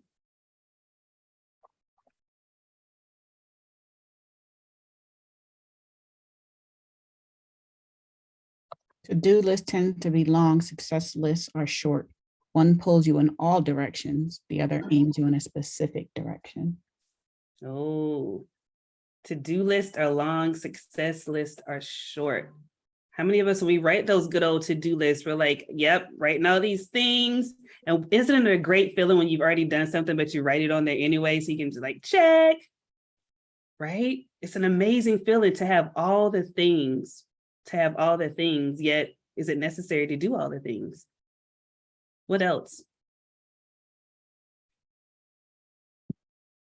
It makes me think of the 411, they emphasize only doing like having your top 5 or 6 priorities for the week, right? So there's always going to be 1,000 things that you really need to do. But if you can at least just tackle like even 80% of those top 5 or 6 things, then you probably had a really, really successful week. I love it. I love it. Dan? Yeah, I think the do lists make us feel good, but they don't really accomplish anything. I've always heard and need to implement. I'm always distracted, like you say, in the office. And you said something earlier, it's so strong. You said being aware is transformational. So you're aware that you're distracted when people knock on your door, and you just got to be purposeful and put that sign out there and say, lead you in and stuff. I used to see those by doors and say, But it's absolutely true. You're getting distracted and breaks your stride, your concentration. So I like to implement or start doing the top 3 things that you must do. All the stuff falls to the side, like lead gen, follow up, and setting appointments. Those are must do. Absolutely. There's 5 things as real estate agents that are on our job description: lead generate, lead follow up, scripts and role play, going on appointments, negotiating contracts. Those are our must do's every single day, right? Everything else around that in our, as far as our real estate business, if it's not in one of those 5, is it in our top 20%? Right? Gary Keller says working in the business should never take place. Working the business should never take place of working on the business. Right? You always want to make sure that, finding business always takes precedence, basically, right? Working on it should never take precedence over finding the business. So that is our one thing. And if you'll see this screen here, oh, and Lisa, you had something? Yeah, I mean, it's all relevant. I just remember when the first time, I was setting up a home office, I ordered this really big whiteboard and I had a spreadsheet. I'm famous for spreadsheets. And then my friend of mine told me, the guy who was hooking up, my computer, he said, no, get a small whiteboard that's like 11 by 14 and only put the things that you're actually going to do that day. And that helped me so much because it was measurable progress and reasonable time. It wasn't just a long list of things that I would never get to, So yeah, I think that was important for me. Love it. I love it. And it tells us busy. Are you being busy? Are you being productive? Well, yeah, I would say after college, I'd had to learn, do not mistake movement for progress. Like you said, don't think you're just busy. It was also progress, because you could be busy, in a lateral form and not be making progress. So it was all about strategy and intention. And you've actually quoted a bold law, don't mistake movement for achievement. It's the exact same thing, right? In this business, sometimes, in this business, we feel like, I've got this done, I got to get this paperwork done, I got this hanging on, I got this, like I'm crushing it over here. Right. Yet I've not had one. Also, I'm sorry, mindset, perspective, that's what this is all about. It's like, you're going to have ebbs and flows. And so at times I felt like I was stuck on pause, where I was just burning out or whatever. But if you look at it in a grander scheme, if you think of like a staircase, there's going to be times when you plateau. There's going to be times when you rise, so if you look at it like in terms of years, there will be times when you're kind of flat or you feel like you're not doing much, but in the scheme of things, you're making progress. Yeah. Yep. And that's a great visual. It's the same as going from the foundation up to mastery, right? And that's exactly what the 6 personal perspectives are. It's understanding those plateaus, but also having the tools that allow us to break through that next ceiling to go on to what's next. Right. To go on to what's next. So at the bottom of page 31, thank you, Lisa. You're welcome. At the bottom of page 31, it's talking about making a success list, not a to-do list. And let's say your goal is to run a marathon. Of all the activities on your to-do list, some will lead to more success than others. And it's the 20% from the success list that will have the most impact. All right. So I'm going to give you, and this is at the bottom, but I don't know if you're like me, you might need glasses, so I'll share it here. So you've got this success list and not a to-do list. So the goal, right? Run a marathon. How many of us are runners? Show of hands. No, I only run if I'm being chased or running to a cell. So I get it. So running a marathon, work on a diet plus plan, work on hydration plus plan, select strength program, select running regimen, find a compatible running group. So then it says, okay, out of those 5 things, Like, what's the most important? What's like the must do? And what was theirs? Select a running regimen, right? So then it says, okay, for my goal now is selecting a running regimen. I can join upcoming 5Ks and 10Ks, practice on the hills, time block training schedule, check equipment, plan practice routes. Of those 5 things, what's the most important? Time block. Now, I can choose AM or PM to weekly dedicate to training. I can arrange a babysitter and dog sitter for block time. I can get a running watch, coordinate with an experienced running partner or coach, and identify indoor training alternatives for weather days. And what was the most important from that? Get a coach. Finding your coach, right? And that coach is that person that can help you break through those ceilings. So you get the coach, and it ties all the way back to what that one goal is, right? That someday goal of, I want to run a marathon. I want to run the Boston Marathon or whatever that looks like, to what's the one thing I can do today that will align with me running that marathon. But do you see how it's not just saying, here's my goal, I'm going to do it, without chunking it down to what it is. Here's my goal, I'm gonna lead generate. There's 66 days left to the end of the year. I'm gonna crush it in my 4th quarter. Okay, well, what does that look like today? What does that look like in the hour? What does that look like in the seconds, in the minutes of today? The one thing tells us a goal is about being appropriate in the moment. So how is that aligning with you being appropriate in the moment for that goal? Yes, Josie.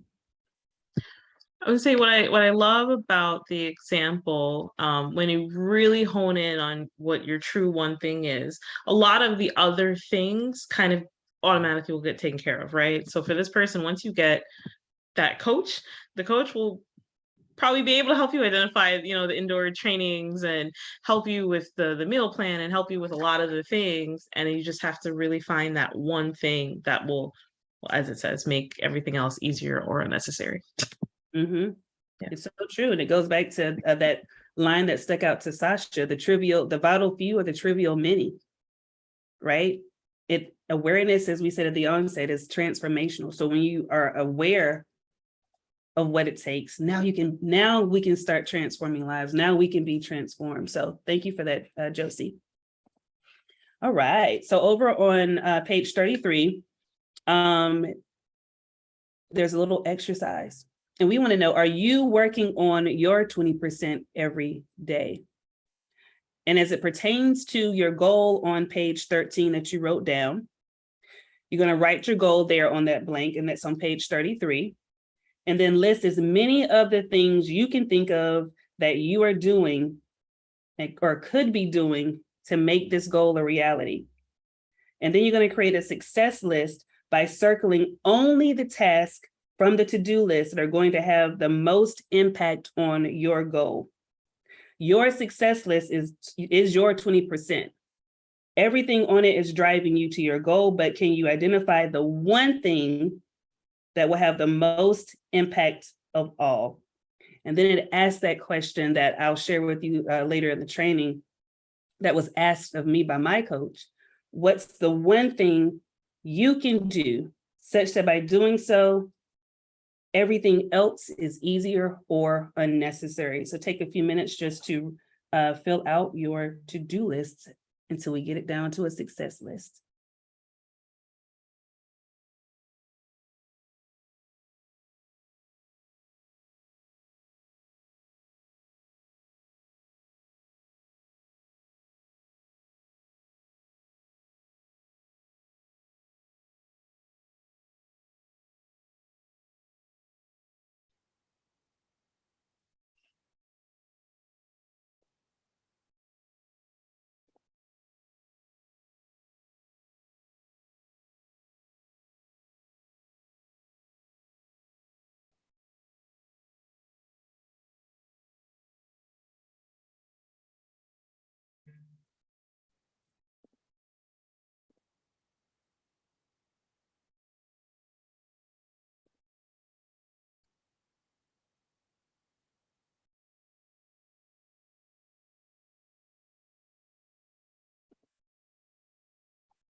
All right.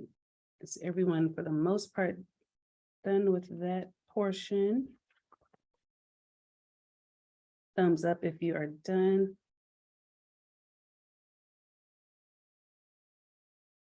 Just another minute. Looks like some folks are still writing.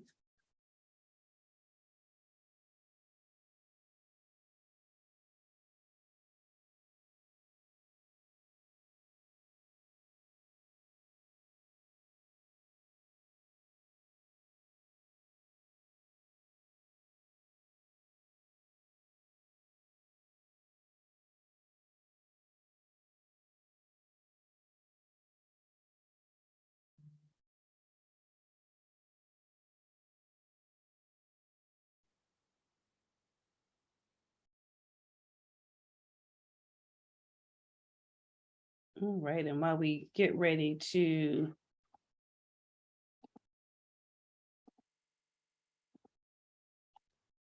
wrap that up, when you look at that to-do list, right there at number 2 on the page, I want you to cross through. So you've got your ones that are circled that are must-dos, right? So let's cross through that to-do list. And for the C's that are in the room, sorry, we're gonna like cross through the book and let's write success across the top of that.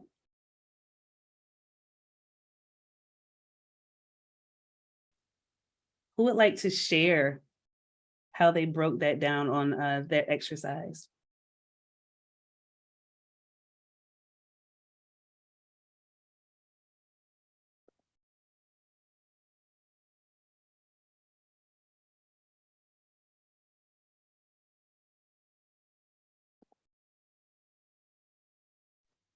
All right. So since everybody being quiet, They're still busy writing down those goals, Vince. Go Vince, go Vince. I was like, you know what, fine. I'll just throw myself out there.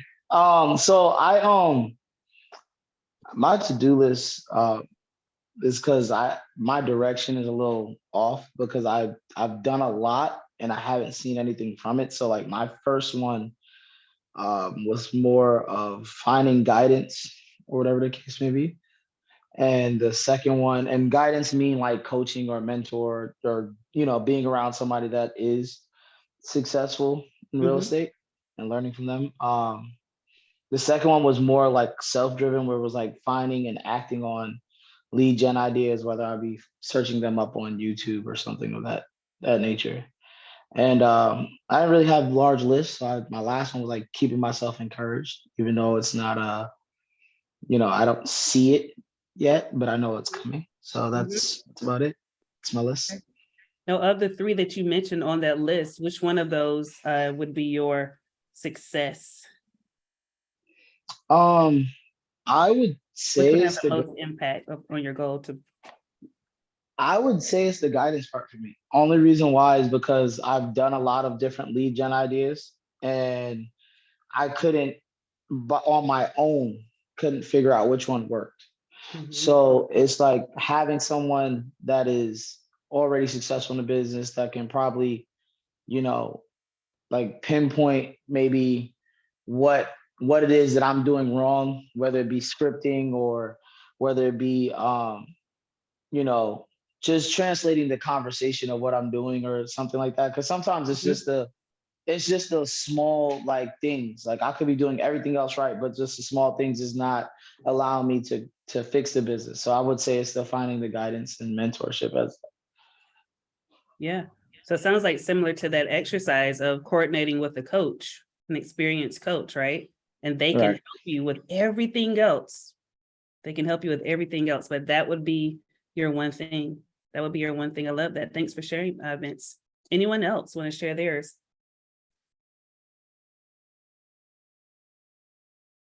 Lisa. Okay, I'm brand new, so my things are typical, of course. Read the Millionaire Real Estate Agent, habitual discipline, do some workshops and Zooms. I'd like to educate folks on, you know, the home buying process, you know, people who may have been more accustomed to renting and just don't know the benefits, or who think that they can't afford it, but they really can. Definitely, I have some mentors, but not here. So I want to, formally engage with mentors here, because the mindset and the business is slightly different than, New York. And be the social butterfly that I am, now that we can get out more, we don't have the Delta variant and whatnot. So that's something I have to work on. I've been doing a lot of the preparation work, but now it's just like, okay, go, now that I'm all signed up, I got a place to hang my license. I'm excited to just kind of hit the streets. Yeah, get in those real estate streets. So yeah, I'm ready. Yeah. So what's the one thing from that list that you can do such that by doing so it make everything else easier or unnecessary? Well, the first thing is read the book, because what I know, and have learned may have worked in the past, but how does that translate into this business, especially in this time? A few of us here have experienced, the last recession we had, but I wasn't in this position, so that's my biggest challenge is, navigating this type of marketplace where, every day there's a change, and sometimes several times in the same day, so participating in Shift, and reading the book, that was a helpful start, but now I have to actually apply those principles and keep a positive mindset. So I coming into this, I'm like, man, I just got my license. Why now? Why is this happening now? What 2020 was in 21 was a great year, but I can't look at this market as a brick wall. I just have to look at it as a door, and I just have to learn how to open that door and just get to the other side, That's it. And one thing I did here is, it's the book, MREA. Yeah. Those are the models that will help us kick down that door in order to navigate a market such as this, in order to have those foundational pieces. So that absolutely could be one of those things to propel everything else. That's my GPS. That's it. Dangoon, what you got? Yeah, I'm reminded of this past year, and I heard it through, I guess, our calls in the morning. So, I'm always trying to need door knocking or open house and stuff, but I really should spend more time cultivating my database. Folks that already know and love me and do business with me. I feel that it'll pay more dividends. Just stumbling upon it, I had a client just call me moving back to Texas from California, and that came out of the blue. If I just stay in contact with the folks I do know and just call and level them a little bit more than back on the door, I think it would be a little bit more. And also, sadly enough, you guys are good resources out here. Touching and who would have thought, lead generating or getting referrals from agents across the U.S. I said, wow, should have had a V8. That's a genius idea, So yeah, it's just a wake up call and hearing it for the first time. I love it. I love it. Thank you, Dan. And what do we say? Awareness is transformational. So now that we know, we can allow the space and the room for us to grow, and that's it to grow. Julie. Oh, you're on mute again, my friend. Sorry. Hey, right. This is kind of saying the same thing, but so my goal is and this has been a goal for a little while now, 2 hours of lead gen from 9 to 11, at least 4 days a week. So I'm writing down all my, I can block the time. I can say no to everything else. I can plan specific lead gen, blah, blah, blah. And I have been doing this. I've been on the pivot shift call. So I've really been trying to do this following the pivot shift call. And what I find happens is so I'm like, okay, now's my time. And it's a weird thing. I'll just, sometimes it can be hard to get started.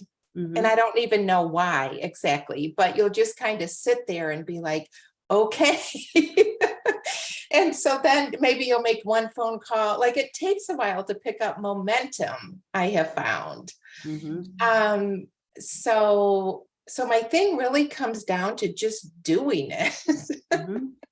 Like all of those to do, like if you get it down to just one thing, it's like actually taking action. Yeah. What was the quote from the video? The speed of your growth is determined by the speed of your implementation, right? Yeah. So that 30 days from now, let's say you implement it, you could be having a totally different conversation. Like, what was I waiting for? Right. And there's a book that I love called Atomic Habits. And it says, your chances of success are 7 times greater when you employ peer support. Your chances of success are 7 times greater when you employ peer support. So you've got an amazing group of people on that pivot call at 7:30 that are growth minded, wanting to laugh, have fun, be inspired, get that energy going. And then the next right thing, right? Scripts and role play. Then the next right thing is the implementation hour, 9 to 11. And trust me, it's not fun, right? Picking up a phone, sitting there looking at a blank wall or a mirror, making a phone call, getting hung up on. Yet how much more empowered do you feel when you look at a screen like this and there's 30 other people doing the exact same thing that you're doing, right? So when you sit back and you're like, oh, just gonna sit here and do nothing.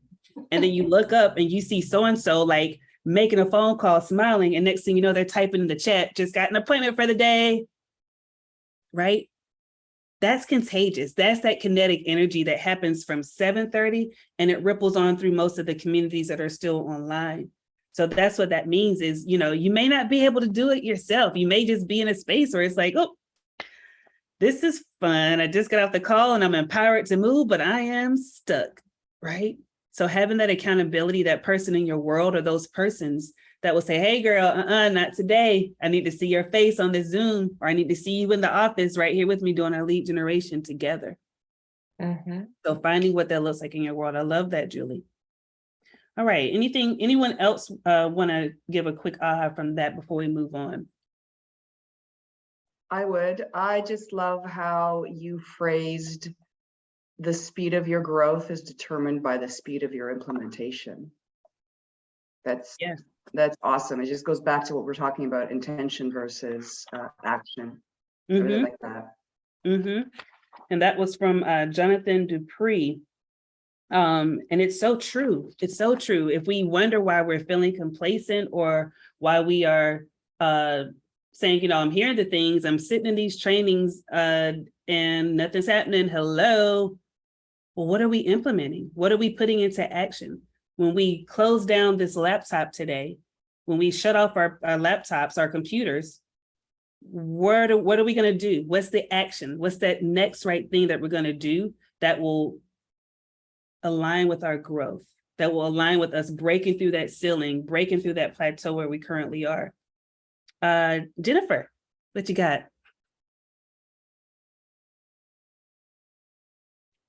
Sorry about that. It's okay. The first thing I wanted to say is I wanted to go back to where Vince was talking about somebody diagnosing in a sense his failures, but I wanted to just talk about we just within KW and our culture is maybe changing the mindset a little bit where it's not failures or what he's doing wrong. It's as long as you're out there doing something, you're doing things right. And so it's not what you're doing wrong. It's just maybe having somebody identify the things that you can change or tweak and do a little bit differently to get you the results that you're looking for. So change the mindset a little bit, and that will help you to achieve what you're looking for. And then the other thing I wanted to say was we talked this morning on the Pivot Shift call about the 66-day challenge, and today starts 66 days till the end of the year. So I think that just God has a really funny way of putting things in front of you. And so all the things that we're talking about today about implementing change in our business, and today starts today. So print out that 66-day challenge and start today. So if you're starting to implement things and try new things in your business, this is the perfect day to start. So by the beginning of the year, next year, you're launching your business at, with already trying new things, and it's the perfect time. And I've said to many people, if not now, then when, right? Like, this is your season. And we couldn't have planned it better, Irene, with it being 66 days to the end of the year, that little God wink. Do you remember as kids when, we were growing up and we'd see the kid in the neighborhood that had the nice bike and they're like riding and they're doing wheelies and stuff and they're riding the bicycle with not holding the handlebars. But we were like at that age where we just got our first bike, right? And before we could even jump on that bike and start going, what had to happen? We got on and we tried it and the steering wheel did this because we're just trying to keep our balance. So then we got training wheels. So then we mastered how to ride the bike with training wheels. We may not have been the fastest. We may not have been able to turn that corner with great precision, but we were still riding until we got comfortable enough to ride that bike once those training wheels were removed. So now we may not have the same bike, but we're riding at our level. We're riding at a place that we have mastered until we can go on to the next thing. It's not going to be pretty. It's not going to be perfect, but it's doing. It's organized chaos, as we say. So I love that. I love it. Teresa, what you got? Just sort of following up with what Jennifer and Melissa had even said in the chat. The best advice that I got recently was from our OP, and I was saying, and I've got to do this, and I got to do that, and I've got my to-do list. I've got to get this all done. And he stopped me, and he was like, "No, you get to." So when you say, "I get to go door knocking, I get to listen in on these calls, I get to, not I have to, I get to," it is a gift. And it is what brings you to your goals. So when you get to do those things, like, those are privileges. Those are things that you have to look at as like, the universe is opened up to allow this to happen in your life. So you get to do these things. You get to make the choice. You get to make the decision to make this your mastery. So if you could just turn all of it into I get to instead of I have to, it could be life-changing. So true. So true. And we get to wake up every morning and have a phone call. You may not be able to get up and do 20 calls tomorrow, but can you have one? Can you have one conversation? And we get to have one conversation that could ultimately lead to us helping someone with the biggest investment in their life. And we get to get paid for that. Like, what other profession do we have that abundance? Do we have that ability to show up in that way? Yet we've got to show up. We've got to show up. All right. So who's familiar with the 411? Not Mary J. Blige's song, but the 411. What is the 411?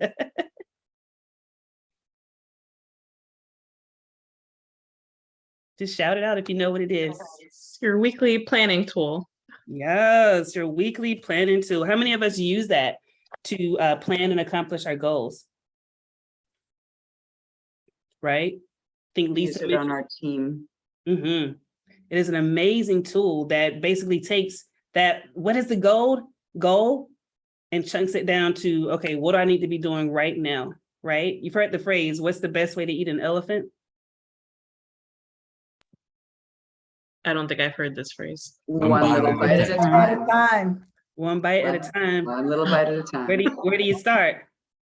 It doesn't matter. Josie's like, I'm not eating elephants. Just start. Doesn't matter where you start. Just start. It doesn't matter. I know it seems like that would be a different, like, eating an elephant. Like, somebody to eat some shrimp and grits and I got you, but an elephant, it's a bit weird. But one bite at a time. One bite at a time. So for those that are not familiar with it, it is a tool that you can use to basically help you stay focused on those big rocks, on your 20%. And there's a worksheet that's there's a sample of it on page 37, which is the 411 of a mega agent. And then there's a blank one on page 39 that we'll take a look at. So on page 35, it kind of walks us through focusing with the 411. So you'll see that it's a reflection of top priorities, the big rocks, the 20%. It is a list of goals broken down into annual, monthly, and weekly categories. It is designed to help set both long range, in parentheses, goals, in parentheses, results, and short range goals, in parentheses, activities that bring those results to fruition. So it's got 6 steps of building a powerful and effective 411 checklist. One is to set weekly goals that correspond to larger monthly goals. And I'll put this on the screen so you can see it too. 2 is set monthly goals that correspond to larger annual goals. 3, make sure weekly goals are a success list, not a to-do list. 4 is plan weekly goals, activities, no more than 1 week in advance to allow for a change in direction if needed.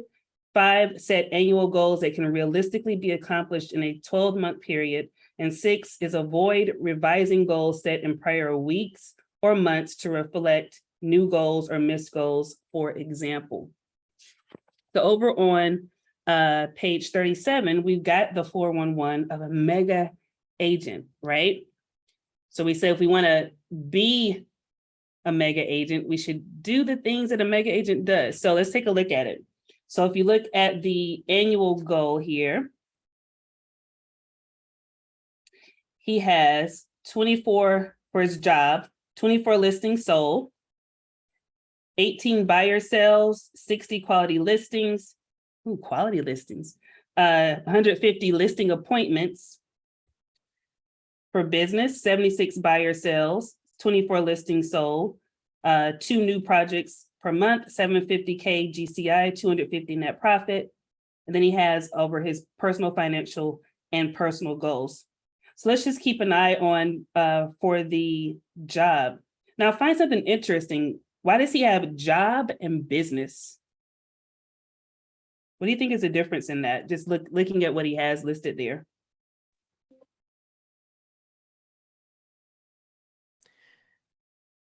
Is the job his personal and the business his team?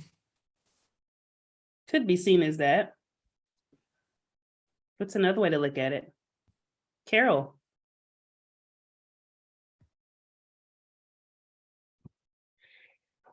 Job seems like the activities, like an employee, you need to do these things, these things, these things. And business means looking at your real estate practice as a business. What do you need to see overall? Mm-hmm. It's like the job are what are the leading factors or leading indicators, and business are the lagging. I like that. I like it. One more, Lisa. It seems like the job requires a different type of work, a different type of effort. And the business is more about the results of that effort. I love that as well. I'm getting. Yeah. And one more, Sasha. Job focuses on income and business focuses on profit and loss. Love that as well. Love that as well. I noticed that the job, we said the 5 things as real estate agents that are on our job description, right? Lead gen, lead follow-up, scripts and role play, go on appointments, negotiate contracts. Is that what you see under job? And I think one of you said it, the business is kind of what shows up, right? That's the after effect. So then he breaks it on further down. So his monthly are the 5 listings, 2 listings sold, 2 buyers in escrow, 3 buyers contracts, 15 listing appointments, and lead generate 3.5 hours a day, right? So we've gone from, he wants 24 listings sold to that's 5 listings per month. Now we're going down to the weekly. For job, attend 5 listing appointments, close 1 buyer contract, lead generate 3 hours a day. Business interview 2 candidates for buyer specialist, teach Ignite, lead ALC, and so on. So this is really your blueprint of what your day should look like. so that when you wake up in the morning, I think it was Julie that says, I'm just up and I'm here and I got nothing, right? This is our blueprint that shows us, okay, no, you absolutely have something. You got your success list. You want to feel accomplished. You want to end the day with those empty buckets. This is how you do that, right? Starting with that one goal and chunking it down into bite-sized portions. As kids, we used to have those massive, well, I guess when we were kids, it looked like horse pills, but the vitamins, right? That we knew were good for us, but we couldn't take it all as one pill. So what did our mother or father do? They broke it down, right? It's still the same portion. The goal is still health, but breaking it down and make it into a portion that it's dissolvable, it's chewable. We can do it, right? So that's the same thing as what this is doing. It's saying, let's take that massive pill, let's take that massive mountain and break it down to its finest minute thing. So on page 39, you'll want to take some time to write in what that goal was that we put on page 13. And under your job, for the sake of time, you want to just do your annual goal for your job, those 5 things, your monthly, and what your weekly looks like, right? So we've got 66 days left to the end of 2022. My goodness, where is this year gone? There's nothing that is under either the annual, monthly, or weekly goal that should say throw in the towel. Put it on pause until 2023, right? So take just a few minutes just to add in what your annual goal is, just under the job. And then I will give you that homework to complete your 411. For some of you, this may be your first time doing a 411 and filling it out. But to really take some time with this and chunk down what that looks like in your world, all the way down to weekly, what you should be doing.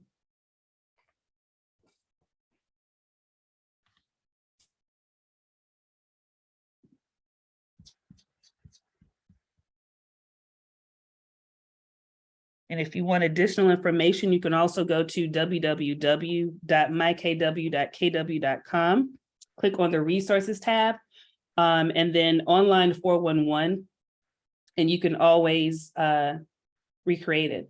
And 411s, they are, let me just stop sharing this for a second. 411s, they can be a 411 for the month of November. It can be a 411 for the rest of this quarter. We've got 66 days. What does that look like for the rest of this quarter as it pertains to what your goal is?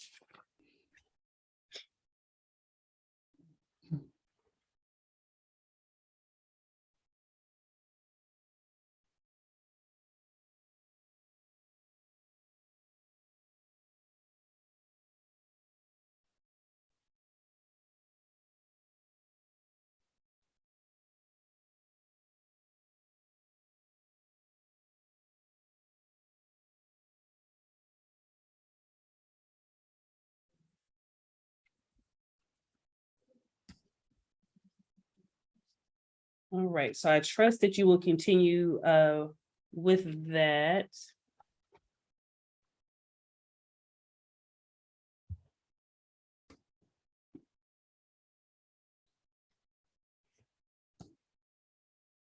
And really take some time to write that out so that you have crystal clear clarity on what it is weekly that you should be doing. A lot of us are in bold. We know that our day-to-day, we want to do 20 contacts a day, Monday through Friday.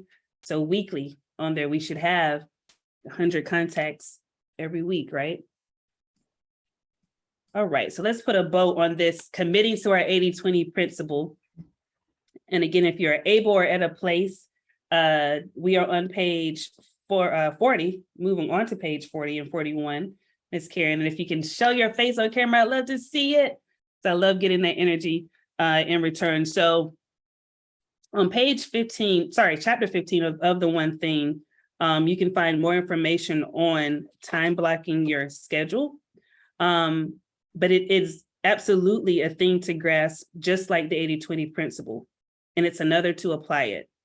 Time blocking is the tool that brings this perspective to life and produces tangible, measurable results. I shared a story with you when I would come into the office and just kind of meander around, not really doing my thing. And once I really got intentional with time blocking, that's when I got so much more freedom. That's when I could have a conversation with Mr. Seller and say, hey, Mr. Seller, you know, I'd love to come out and do a comparative analysis on your home, tell you how it will perform in this market. I have a 2 o'clock or a 4 o'clock available today. Which works best for you? How many of us have heard that in a script? Now, if we look at our calendar, how many of us can actually say that in real life? Right? It'll be like, let me see, I can do okay, I got that. Let me see if we had any classes going on at the market center that I want to take part in. Let me see, it is so freeing when you can win your day by noon and all you have the rest of the day is those appointments, right? How freeing would it be if you could send out a Calendly link, and that's giving a real control of that calendar because you're putting the link out there and say, when you meet somebody, hey, here's my link, let me know when you'd like to meet up. But you got to be intentional with that calendar. So at the very bottom of page 40, it shows that if disproportionate results come from one activity, then you must give that one activity disproportionate time. Unfortunately, most individuals' typical day looks something like the one on the left when they find themselves with less and less time to focus on what matters most. The most productive people's day is like the one on the right, dramatically different, right? How many of us have that typical day more often than we like?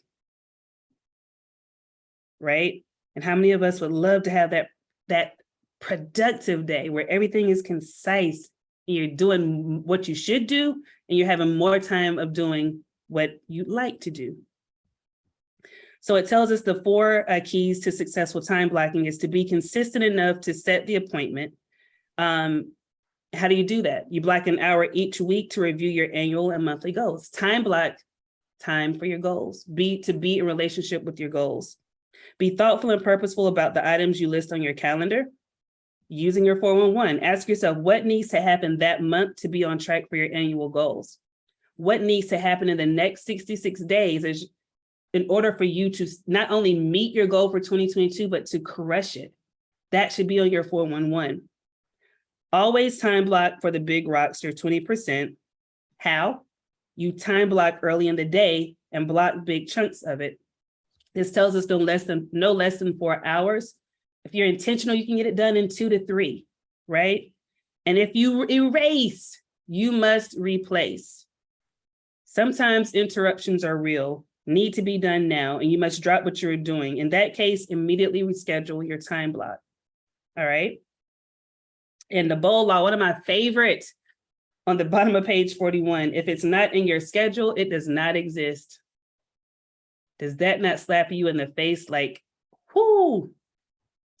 I don't know if you're like me, but I've been there where I had a seller appointment double booked because I didn't have it on something on my calendar. And then that creates a whole nother range of anxiety, of overwhelm, of stress, right? And I like that truth there on page 41. We always like some good truth syrup, right? People think there's never enough time to be successful, but there is when you time block it. Are you time blocking your success? Right? All right, so over on page 43, I won't have you go through this for the sake of time, but it is a way to time block your 20%. From 8 a.m. until 5 p.m., we always say there's not enough time in the day, right? There is time in the day when you make the time, when you choose to make the time. So you've got your goal recorded on your 411. Write out what your schedule would look like based on your 411. If you're wanting to win the day by noon, by tackling those, putting those big rocks in the jar first, what does that look like? And whether you are, how many of us use a mobile digital calendar? All right. How many of us use paper? Okay, some use both. Some use both. I say whichever one that is the most effective is the one that you use, right? So just take a minute to fill out your schedule. And then we'll go over the page 45 before we go to a break. And this is super important on page 45 because it's so easy for us to say, yeah, I'm gonna be at the house. I'm gonna time block from 9 to 11. There will be no interruptions because I am focused and I'm doing my one thing, yet somebody might ring the doorbell, the dogs start barking, yet that thought may come to you, oh man, I forgot to change over that load of clothes in the laundry. You do that, next thing you know, you're watching Judge Judy and you're folding up laundry when you should be lead generating, right? So on page 45, it says, the world doesn't know your purpose and priorities and isn't responsible for them, but who is? Right? If you train people how to treat you, they're gonna respect that calendar. Hey, Bree. Yeah. I gotta show you something. This doesn't work now as well as it did when my kids were younger, but this is what I have on my office door. You're bleeding. Say that again, Irene, so we can see it. Please don't disturb unless you're bleeding. It worked for a while. Now they just knock it and come in anyway. Now they just don't respect it. I love it. I love it. And that's the building the bunker on page 45. Find somewhere to work that takes you out of the path of disruption and interruption. So on page 45, right in there, what is your bunker? For me right now, I'm teaching this class. I'm in the office, in my office, but I got the door locked so that nobody can just peek their head in and then it takes a different turn, right? So what is your bunker that allows you to stay out of the path of disruption and interruption? Write that on page 45.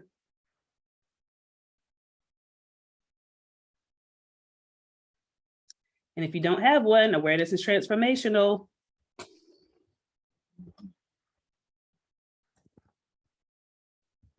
All right.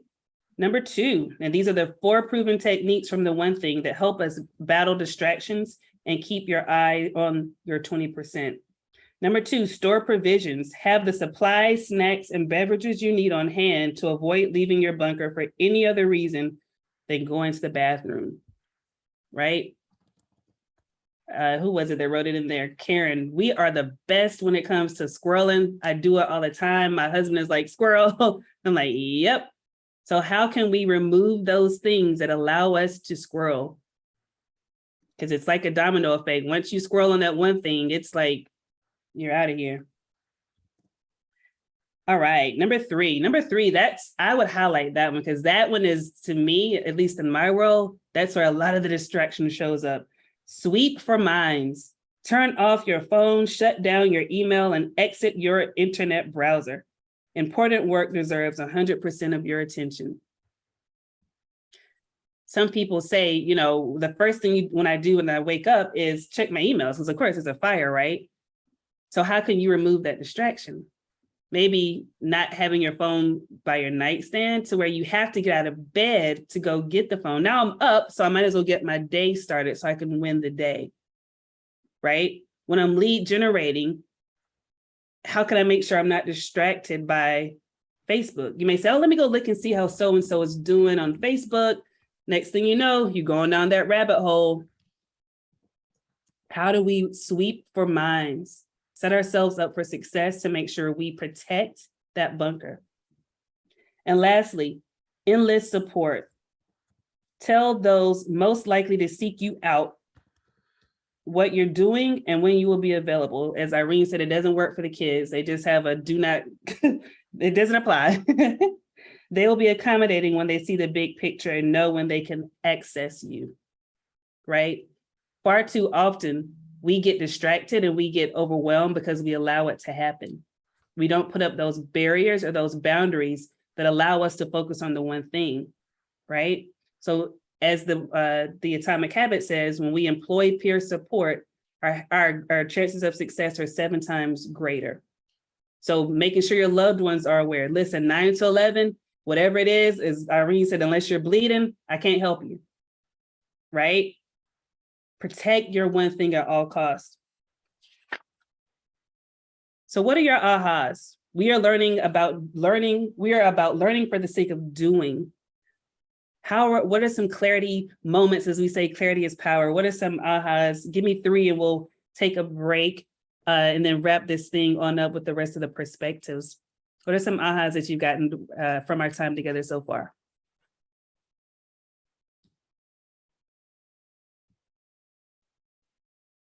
My aha for this last part is the sweeping for minds. Because both my home office and my work office are good for the bunker building, but the mines, and I never lack snacks, so I always have that stored. But the mines is what the problem is. And I had been debating since day one of, getting into this business. I don't want to carry 2 phones. That's going to be annoying. Let me just get a second line on my one phone. But that one phone I'm realizing is, like you said, oh, let me see what so-and-so's doing. And then the personal calls come through on that. And then the emails and then the text messages. So my biggest aha is go get that second phone. Put the business line on a physical second phone and remove my personal phone from my space during Legion hours. Yeah, that's so good. That is so good. And we all do it. We all fall guilty of it, of you're talking on the phone to somebody and next thing you're like on Instagram or you're scrolling or you're doing something. It could be a client to where you're not being present in the moment. If a goal is about being present in the moment, then we're totally detached from it. When that person could be saying the 3 words, come list me, and we're like, oh, well, what was that? Right? So I love that. That's how you sweep for minds, and that's how you grow with that intentionality is hey, let me just get another phone so that when I'm lead generating, this is the only phone that I have attachment to, right? Get a phone that you can only make ingoing and outgoing calls on just for that. So I love that, Sasha. I love it. Thank you. Teresa. I would say get comfortable with being uncomfortable in making change to your schedule. Because challenges of being distracted, of people knocking on the doors and having now to say, I can't come back in 2 hours when I'm finished making my phone calls and then we can talk, is something that I'm not comfortable with, but I have to get comfortable with being uncomfortable with making those decisions. Absolutely. When you don't time block your calendar, your time is currency. It is one of the biggest items of currency that we have. When you don't take control of your calendar, you're giving someone else the permission to. That means their emergencies show up as your priorities. And at the end, in that visual, we got those big rocks sitting there, the things that are most important to us and our business, they don't get taken care of because we're not training people how to treat us. We're not telling them what to do with their time, a lot of times because we don't know how we're managing our own time. So thank you for that. Dangoon. Implementing and using the 411. Say that one more time. Implementing and using. The 411. Absolutely. And how will that show up for you in your world, Dan? I think it'll keep me more focused than locking the door. That would be good too. Yes, it is an amazing, amazing tool just to keep it at the forefront, right? When you get up and start your day, having that 411 on your calendar.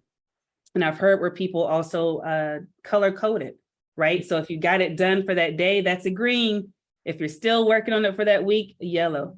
And if it's a struggle, pink or red, right? So that way you can visually see how you're crushing it, how you're dominating and doing that success list. So I love it. We'll get these 2 more and then we'll go on to a quick break. Fabiola, did I pronounce that right?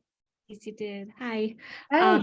The time block is one thing I really need to work on. I kind of mentally have it like, okay, I do this, that during certain times, but the same thing. Okay, laundry is it beeped, or, like, oh, putting my phone on do not disturb, like I need to physically put it into my calendar. And I love what you just said about the color coding, to see like your progress visually, because I need to see it.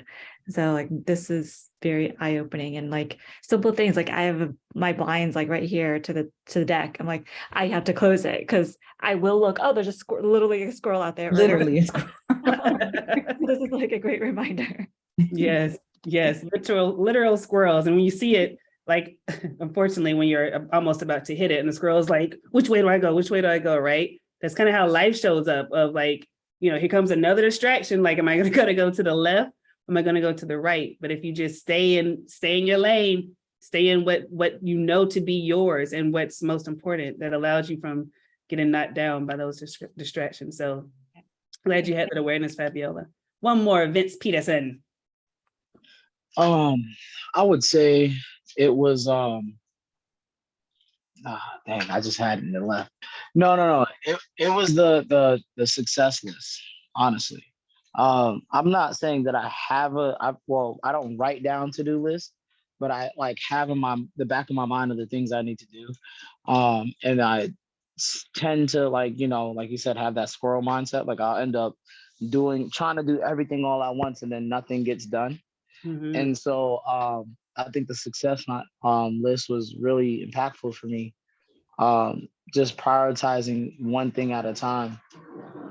So yeah. Yeah, I love that.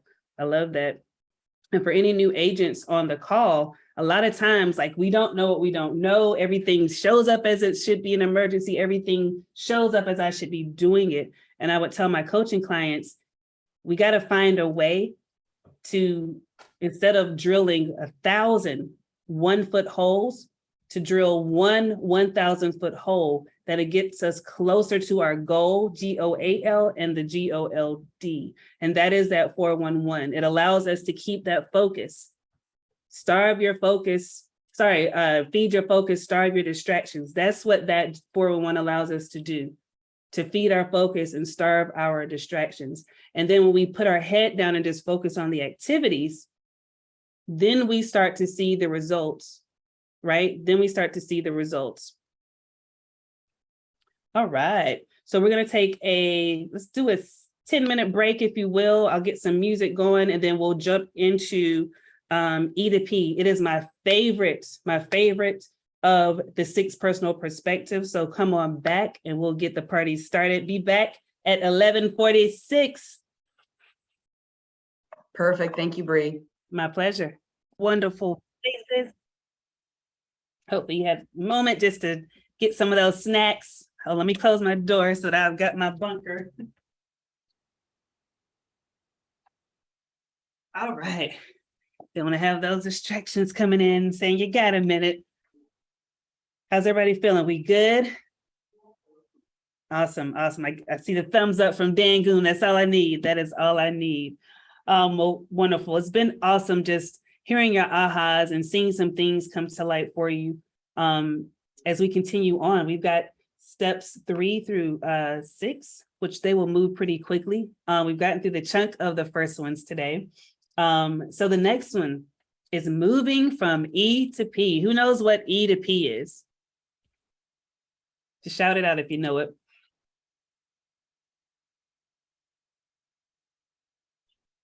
From entrepreneurial to purposeful. That's it, Karen. You get the gold star for the day, from entrepreneurial to purposeful, right? Excuse me. So we know here, if you have all of this time in the day, right? We have 24 hours in a day, time blocked. If we time block the most important things, how do you make sure that all of those things actually happen? Right? They look wonderful in our calendar. They're on our success list. Now, how do we make sure they're not on our success list tomorrow? How do we make sure that they get done today? So E to P is one of those things that allows us from going entrepreneurial, just waking up and saying, hey, whatever comes today is what happens, and I will adjust to it. As Bob Marley's song is, life is what you make it, right? You just whatever way the wind blows, that's how I'm going to flow with it, to purposeful, to saying, I'm going to be intentional with my day. My day, the results of my day are going to be a result of how I showed up for my day. So how many of us feel at times that we are we have a ceiling of achievement? We're stuck somewhere, right? Raise your digital hand and this can show up in the seconds, in the hours, in the minutes, in the days. How many of us right now where we sit feel like we're at a ceiling? It could be a glass ceiling of just like, I can't get past here, right? That could be feeling like we're stuck at a certain level of production for months or years in a row, despite working harder or longer hours. Donna Gilbert was on and she shared, I think she's been in the business for like 20 some years. And she said, she shared, she's been in the business for 20 years, but she's actually been in the business for 1 year, having the same year 20 times, right? Imagine that ceiling of achievement, that ceiling that, I've been in it for 20 years, but every year it's the same thing, wash, rinse, and repeat. Every year I can only sell 15 homes and I can't sell anything beyond that, right? Or what about not having enough time for your friends or family for months in a row, despite your best time management efforts, right? How many of us have been sitting across the table from our spouse or at the dinner table, typing up an offer, having a conversation, the kids tugging at us, and we're so consumed with business that we don't have time for that child. Like as James has told us, we don't lead them like our family comes first, right? Or maybe it's just being stuck at a certain conversion rate of calls to appointments for months on end. Change does not happen by accident. In order to change or overcome a situation, such as not having enough time for our family and friends, the people that mean the most to us, or being able to overcome a certain level of production, you must become purposeful about your actions. You must get comfortable with being uncomfortable. I think someone on the call said that you must be comfortable with being uncomfortable. You can break through with training, coaching, or consulting, and your being here is one of those things that can help break through any ceiling. When you get purposeful and break through, your ceiling becomes your new floor. Let me say that again. When you get purposeful and have that breakthrough, your ceiling becomes your new floor.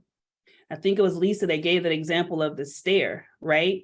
You climb one stair, now you're at this next level. That's the floor to take the next step, right?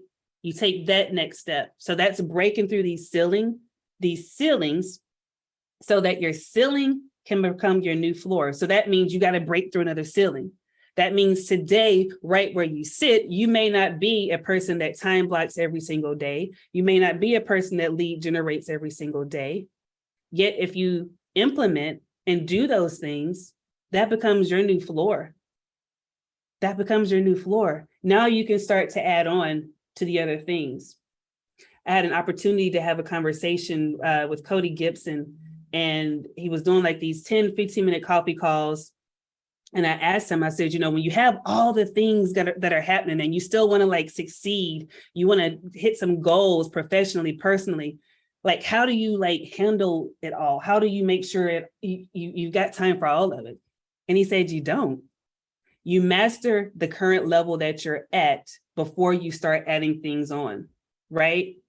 If you're not even showing up right now consistently to lead generate, yet growing a team is one of your goals, how are you going to show your teammate the habits of a successful real estate agent if you're not displaying that, right? If you've not mastered what it means to go from a conversation with the seller to converting that to a commission check, because we're not script and role playing, how are we going to relay that to someone on our team, right? So I thought that was pretty cool of just saying, master the level where you are, right? One habit, that book, Make Your Bed. If you want to get good at just one thing, that is an amazing but simple book. Just get up and make your bed every day. I will raise my right hand to the sky and tell you, I did not make my bed every single day until after I read that book. And now it's a part of me. I'm like twitching if I don't make my bed as soon as I get out of it, right? So start with one thing. And now that's my ceiling, right? I've created that's my floor. So where now I can say, hey, let me go do something else now that's the habit stacking. To me, that was an aha that I just got of once the ceiling becomes the floor, that is habit stacking, right? All right, so over on page, I believe it's 50 in your book, we talk about what that looks like in 51, breaking through that ceiling. And high achievers, they're always looking for the purposeful way. And by doing this, they overcome the ceiling of natural ability, right? So I'm going to share a video from Mrs. Wendy Harrelson with a cat. The struggle is real. I get it. Let me just stop sharing my computer sound.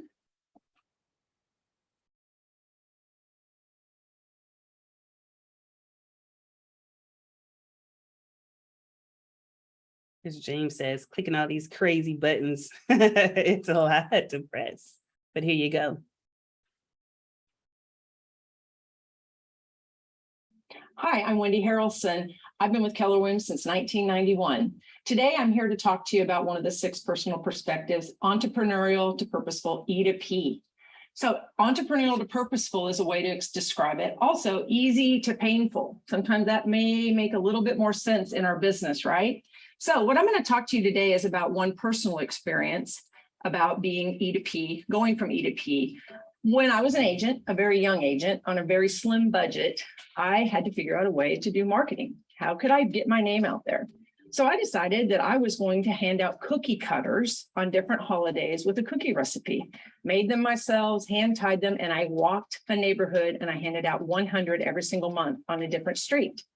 People they would ask for more. They would send me a text and say, hey, I would love to see more of these. Some people would say, why didn't I get these shamrock in March? And I would have to say, you're going to get something next month. So anyway, it was fun. It was great. It was exciting.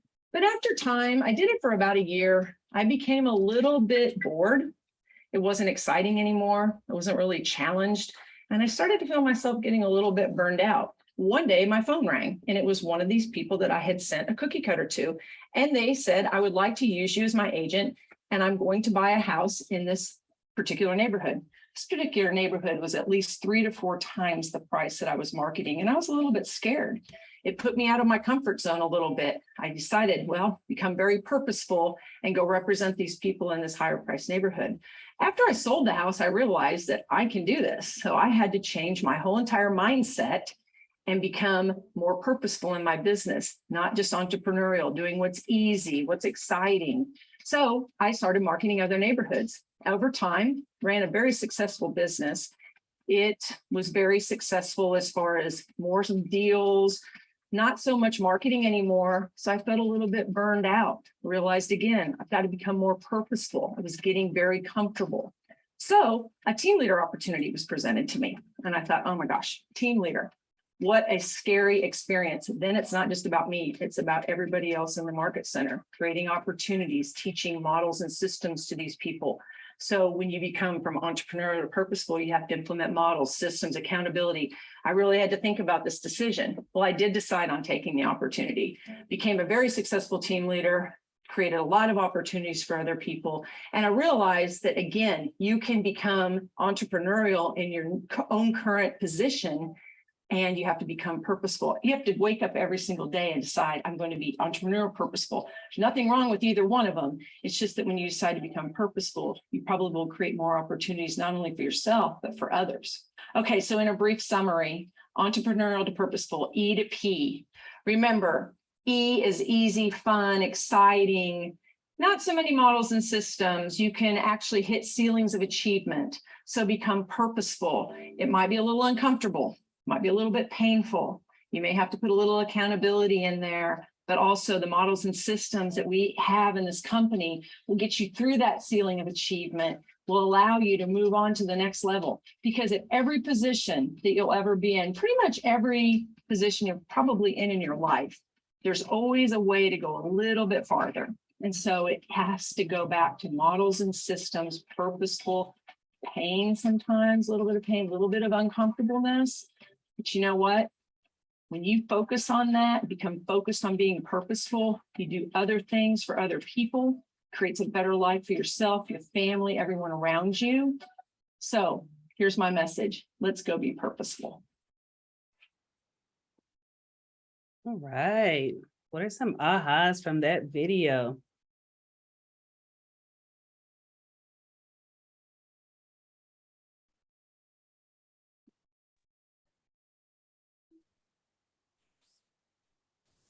I like how My bad. You go. No, you ladies first.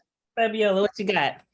I like how she said it was easy to painful. You know, you hear more entrepreneurial to purposeful, but it's painful. It's like something we don't want to do. It's out of our comfort zone. It's like, ooh, do I really want to do it? But you need to, you have to suffer through that pain to succeed and to get better. I love it. Easy to painful, right? Right. Like going to the gym, right? You're like, hey, it's easy. I can eat all the Kit Kats and all the donuts I want to.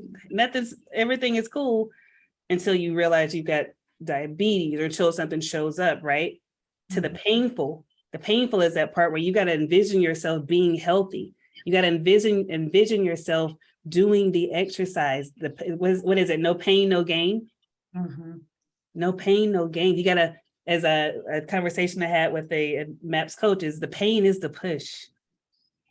The pain is the push. You get past that pain. Oh my goodness, you're walking around here like you can go and win a bodybuilder contest. You get to that pain and you can just walk around, and now you get to help someone else who is at that place where you are, because you've pushed through that pain and you get to help. You get to help. One example of that is me being in this current role of team leader, right? Showing up, being on the pivot call and just following, being intentional, being purposeful with my day, winning the day by noon. That's one of the main ways that I was able to be seen. And for someone to see me pushing through that pain of things that I was going through at the time. And that allowed for opportunities to show up for me, because I decided that I wasn't going to be entrepreneurial in my approach to my business. I decided I was going to be purposeful. And that's when opportunity shows up. If you don't show up for the opportunity can't show up. It doesn't know where to find you. Right? If you don't show up for opportunity, it does not know where to find you. Right. All right. So over on page 50, were there any other, ahas from that video? All right. So over on page 51, it talks about the 5 steps to getting purposeful. And by the time that you're finished with the 6 personal perspectives, 6 of these items will already be underway, right? So we've got focus, write your goals, focus on the 20%. You already identified these, so give that a good old check mark. Booyah.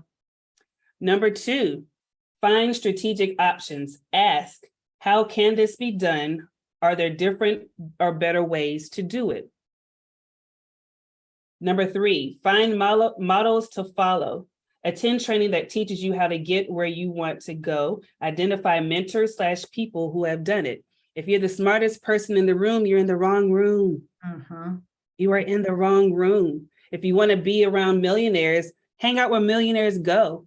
Read the books that millionaires read. If you want to be a runner, as I said on the call this morning, go to the runner clubs where runners are. Put on the shoes that runners, just be, engulf yourself in those things that those people do. Number 4, install systems. Time block, create checklists, test the systems to make sure they work. And then number 5, bring in accountability. Keep track with your 411, measure what you'll do, and have an accountability partner. So in step 4, we'll talk lightly about some of those models that you'll follow for number 3. So we'll be able to check that off. And then you've already done the time block and keeping track with your 411. So let's move on from there. So entrepreneurial to purposeful.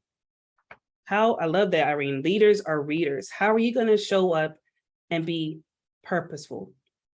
Spending your day with me this morning, learning about the 6 personal perspectives. Would you say that's entrepreneurial or purposeful? Purposeful. Purposeful, absolutely.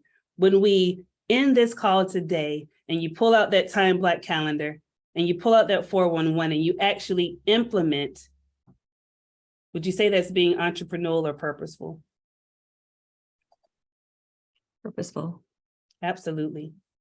This market that we're in is a purposeful market.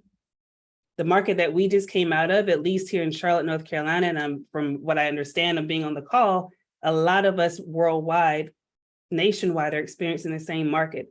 The market we just came out of, man, we could wake up and be like, yep, today's a great day. My phone will be ringing off the hook with people that want to do business with me. I don't even have to lead generate. My phone's ringing off the hook. Don't even have to script and role play. The script is, yes, when do you want me to come and list your house? Because sellers wanted to cash in on that lottery ticket they're sitting on. But now there's tumbleweeds going through the desert. Are there tumbleweeds in the desert? It's quiet. There is a hush over this market.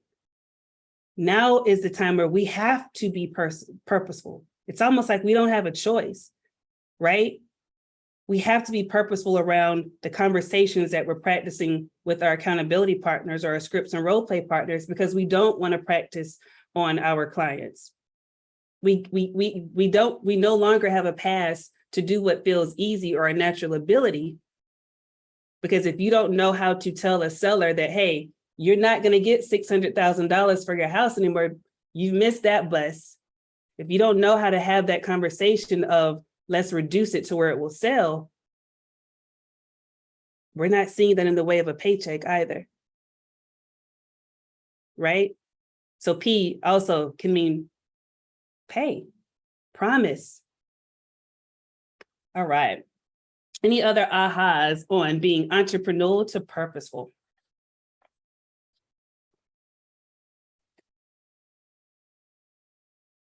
All right, we'll take that as everyone is feeling good, and we'll go on over to making being learning-based the foundation of your action plan. One of the things I love about Keller Williams is that we are a learning-based community. We are a learning-based company, right? As Irene put in the chat, leaders are readers, right? Every training just about that we've been on, whether it's from Gary Keller, from Jay Pappison, from James Shaw, they are readers, and they usually, recommend a book because it helps us grow. So as we learn in step 3, moving from E to P, training and education are a big part of moving forward to attain your goals and succeed at a high level. There's always room to grow. I guarantee you, Albert Einstein, as smart as he was, as brilliant as a genius as he was, he still read to grow. I guarantee you that Warren Buffett still reads finance books. I guarantee you that Oprah Winfrey still reads to grow. Knowledge for the sake of doing is essential for you to become enlightened and productive. If something isn't learning-based, then what is it? So I want to take just a few minutes just to ask, what are some of the things right now that are reading? What's on your bookshelf? Now, a lot of us have the smart bookshelves where there's just hanging out like, yep, smartest bookshelves in the room. But what are you actively right now reading that's helping you grow, personal development, business? What you got, Irene? And Karen, I've got my cat here for you too. Hey, Karen. I thought the cat name was Karen. Just finished the 12-week year, in the middle of reading CEO Only Does 3 Things. Oh, I love that one. And my next one is Start, and then obviously Finish. Yes, CEO Only Does 3 Things, Start and Finish by John Acuff. And the first one again was 12-week year. 12-week year, yes. All amazing, amazing books. Melissa. Yeah. reading the soundtracks by John Acuff. I love it. That book is an amazing one. I have that 3 or 4 of those on my shelf just to give out, soundtracks by John Acuff. What else are we reading, or what class are we taking?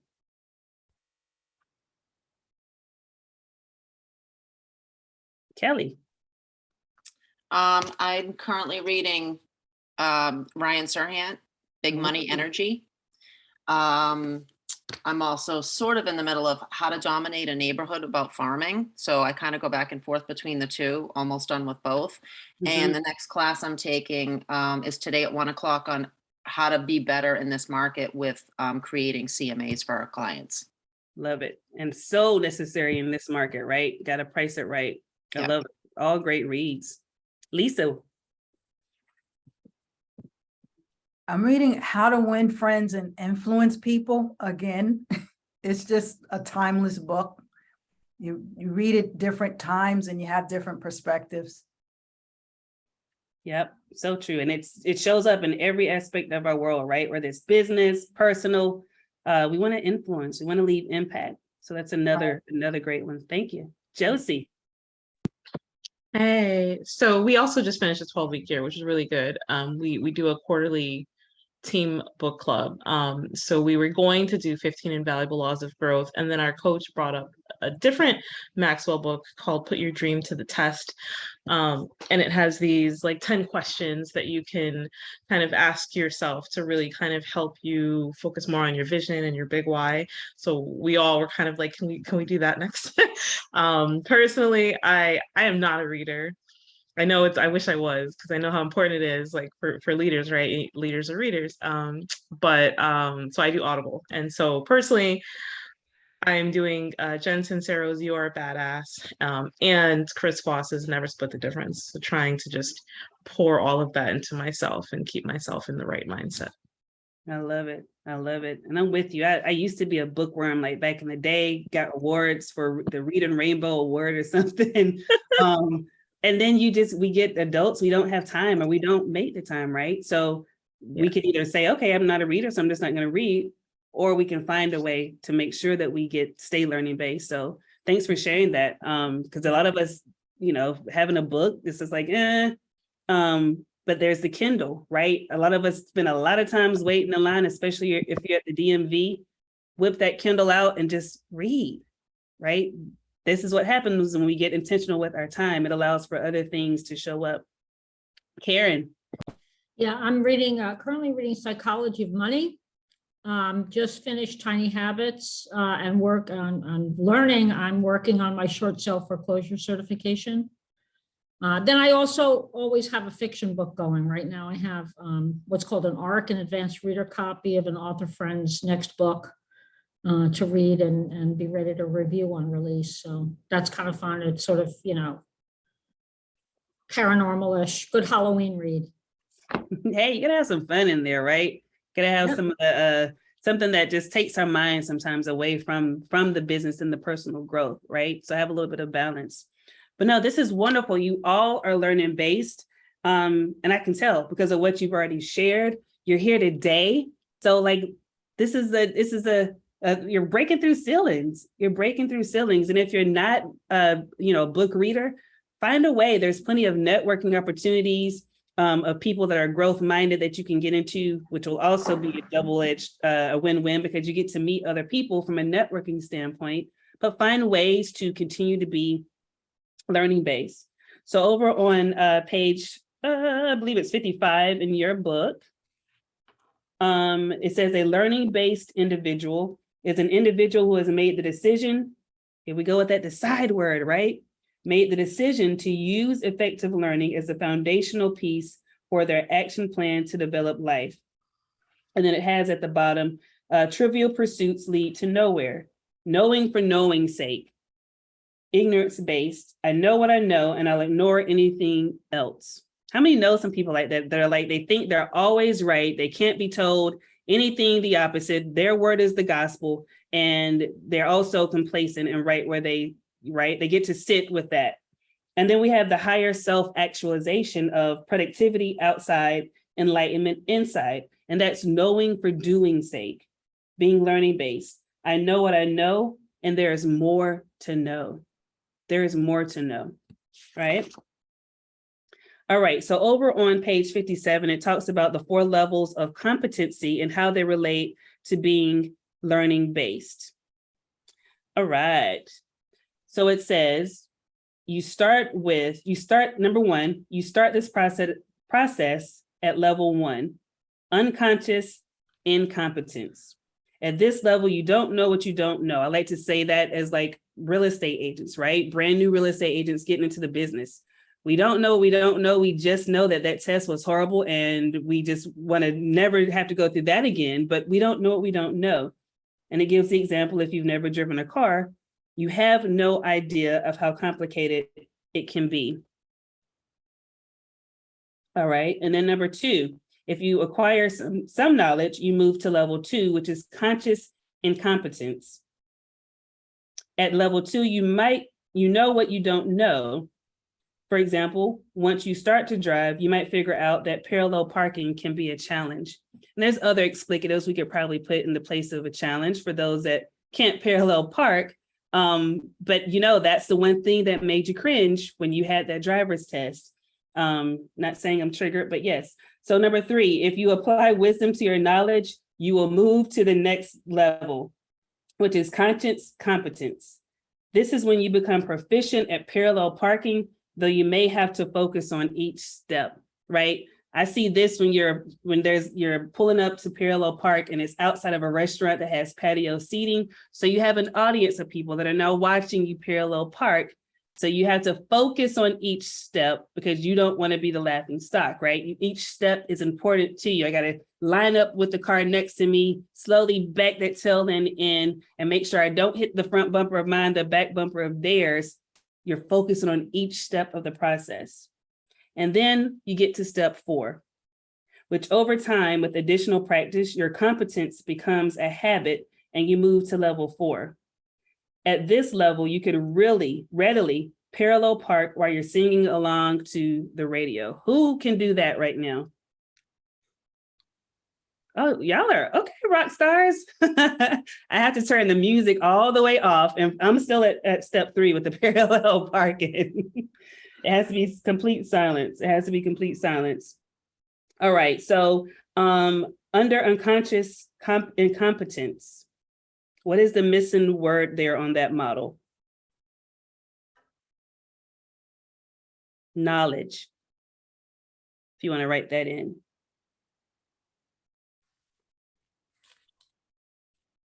Step 2, the missing word is wisdom. And step 3, it is habit.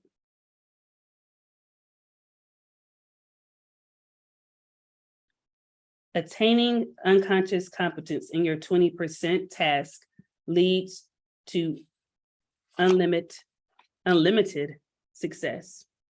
It leads to unlimited success. If you can get to that point where it's just a part of who you are, that then allows you to have other things that can play into it. It makes me think of our model where we have the triangle, right? Where at the bottom is foundation. And then we get to be creative on top of that. When we go with the creativity at the bottom, there's no telling what kind of shakiness or chaos may come along with that. So if we focus on having a foundation of being learning based, then we get to add all the things along with that and be creative in how we show up, right? All right, so then over on page 61, we've got a curriculum path. Some of this may show up in the way of what we call a growth plan. And you'll see the growth plan usually will be basically broken down by months. So we've got 66 days left in the year of 2022, November and December. Some of those amazing book titles that were shared, some of you may have been like, oh, that's a good book. I've been wanting to read that. There is opportunity for you to be able to read those books and get it on your growth plan for the rest of the year. Classes, Ignite. How many of us took Ignite? Check it off. All right. Time management with 411. These are some of the classes that we offer here at Keller Williams. Lead generation 3612-3. Win with buyers. If you've taken that class, check it off. Win with sellers. MREA curriculum. Leverage series, career visioning. Another leverage series, 30, 60, 90, success through others. Grow your profit share tree on page 67. Wealth building workshop, profit share. Ooh, quantum leap, that's a good one. How many of us have done quantum leap? Check it off. This class is one of those classes that helps you grow. It's a foundational piece. So this is one that you can also check off. And then it gets into the books, the many books that we have that supplement the curriculum. The MREA, we should all have our hand up because we have read that book, the Bible, hand up. All right, MREI, that's a great book, The Millionaire Real Estate Investor, for this time of the year, for any time really, because we are also real estate investors. Shift, oh my goodness, for those that have been on the pivot call, that's what we've been reading this past 2.5 years, and we are well equipped and ready, right? For some agents, this market is their floor. Sorry, this market is their ceiling, right? They got into a business where, hey, my phone was ringing off the hook. Now, those that have been on that call, that market is the floor because we already have been equipped and in a room full of people that are knowing and doing the things that are necessary to make it in a shifting market. Then we got flip and hold. The one thing. And then KW Connect, MAPS coaching, events, family reunion, mega camp, masterminds. There's no excuse, especially if you are a part of Keller Williams, to not have yourself in a room full of other growth-minded individuals, to not be investing and taking these classes. A lot of these classes come at no cost to you, but getting in a room that will allow you to grow and stretch and stay learning based is all a part of your foundation for putting these things into action, right? If you're having issues with converting a seller or servicing or transacting with a seller in this market, what's a class that you could take? Win with sellers. Win with sellers. Win with sellers, right? So then maybe that could show up somewhere on your 411 if you see one that's being offered, right? Maybe that could show up on your growth plan. That's what that means when we say the speed of our growth is determined by the speed of our implementation. So if we know there's a lack there, then we got to fill that up, right? Now, this can be done by way of your market center, regional training calendars. And one of the best ways that you can learn something is by teaching it, right? So if you want to learn how to be a rock star with sellers and win with sellers, get in your market center and teach it. And that allows you to also learn it. All right, so over on page 73,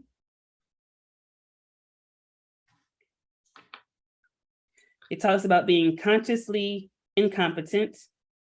What don't you know?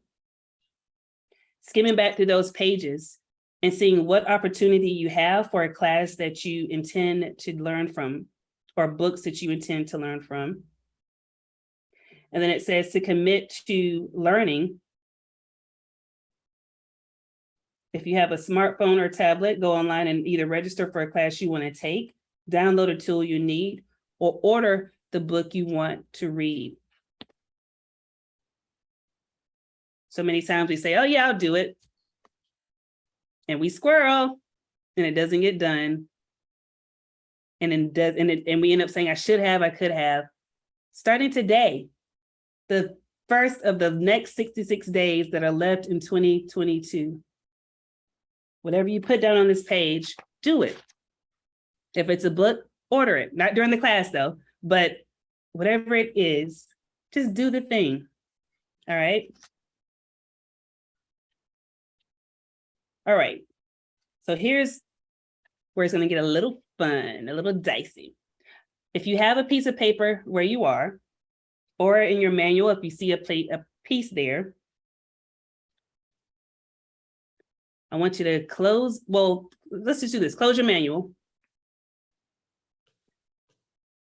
Everybody got it closed, no cheating. All right.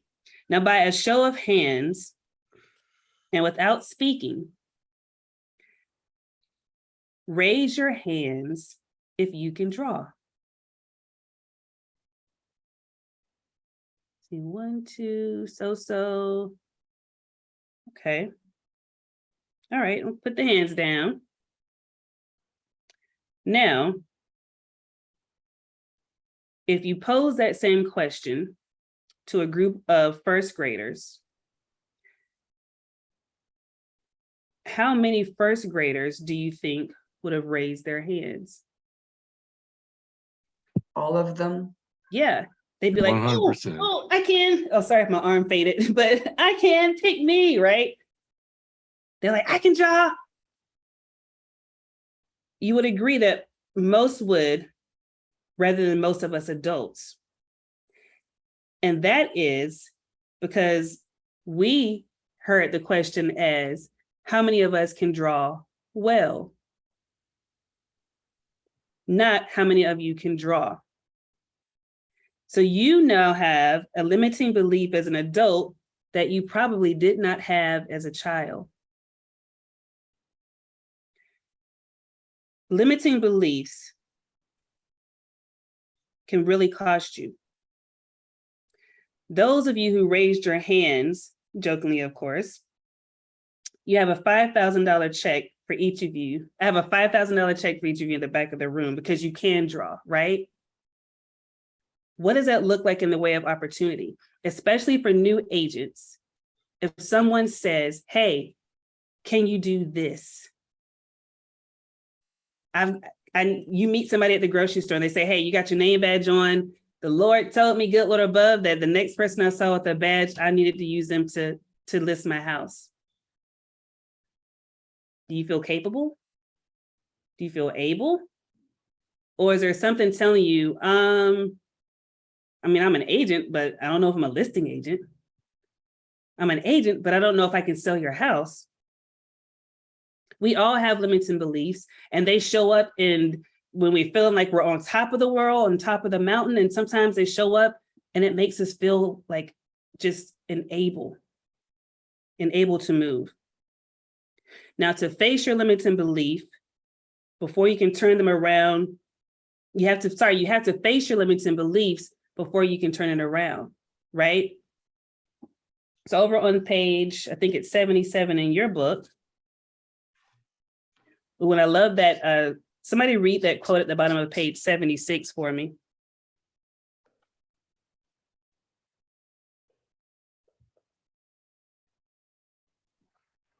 If you think you can do a thing or think you can't do a thing, you are right. Henry Ford.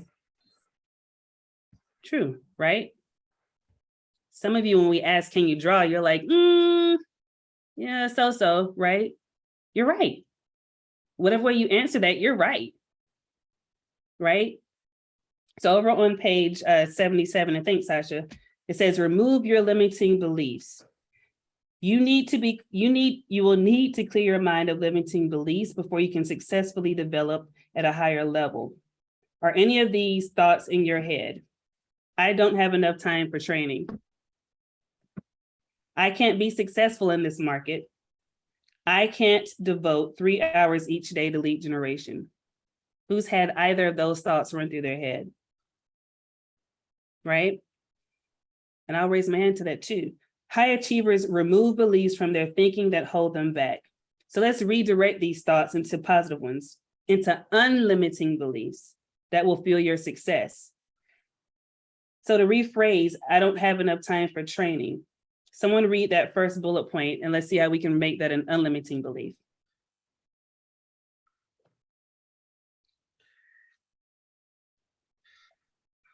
I always make time for training. Mm-hmm. And it's if I put the time in for training now, I will reap long-term benefits in my business. All right. I can't be successful in this market. Who can turn that to an unlimiting belief? A shifted market is the best opportunity for gaining market share. Would you agree? Absolutely. And lastly, I can't devote 3 hours each day to lead generation. I will time block 3 hours a day each day for lead generation. Yeah. You know, we are our greatest cheerleader and our worst enemy. And a lot of times the Bow law of your cells eavesdrop to your thoughts. What are we telling ourselves? Right? That thought we had when I asked you how many of you can draw, why did we immediately go to the quality of it? Right? We just don't know sometimes what we're blocking by talking down to ourselves. And that's exactly what this is saying. If we change, words are powerful. If you change your words, that's sending a signal back to your brain to say like, oh, wait a minute. That's not what they usually say. That's why affirmations are so powerful. I mentioned earlier on that 2 words are the most powerful when it comes to affirmations. And what are they? I am. I am, right? If you want to be a successful and a consistent lead generator, what are you telling yourself? Are you saying I can't, or are you saying I am and I will? If you want to, in the next 66 days, have the best 4th quarter to date, are you saying, you know, hey, too bad, so sad? Or are you saying, no, no, no, no, like my family depends on me succeeding in this business and I'm going to do it. If you just got into this business and you're already saying, you know, hey, I'm new, we'll see what happens.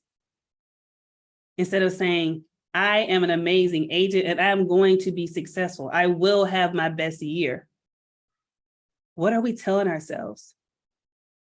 As kids, where do those limiting beliefs go?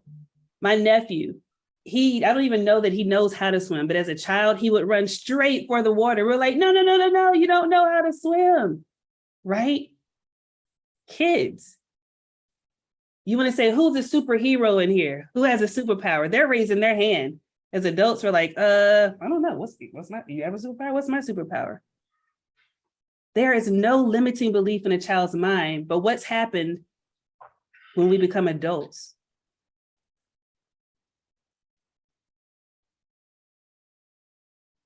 What's happened? Who have we allowed to speak into our lives? Everybody else. Everybody else. Who are we here to prove? Like, what are we here to prove to anybody else that we can't and haven't proven to ourselves? Right? When we know whose we are and we're in alignment with that, there should be nothing that limits our belief on anything, So when we talk removing limiting beliefs, as Auntie Donna's mother, she shared on a call, says, it's only hard the first time. It's only hard the first time. So that FSBO that you've been waiting on calling, that name has been sitting on your little Post-it note forever because you don't feel able or adequate to help a for sale by owner. How will you know unless you try? So you got to move past that limiting belief into an unlimiting belief. So we'll play this here video from Mr. Bo McKenty to add a bow onto that. Hang tight.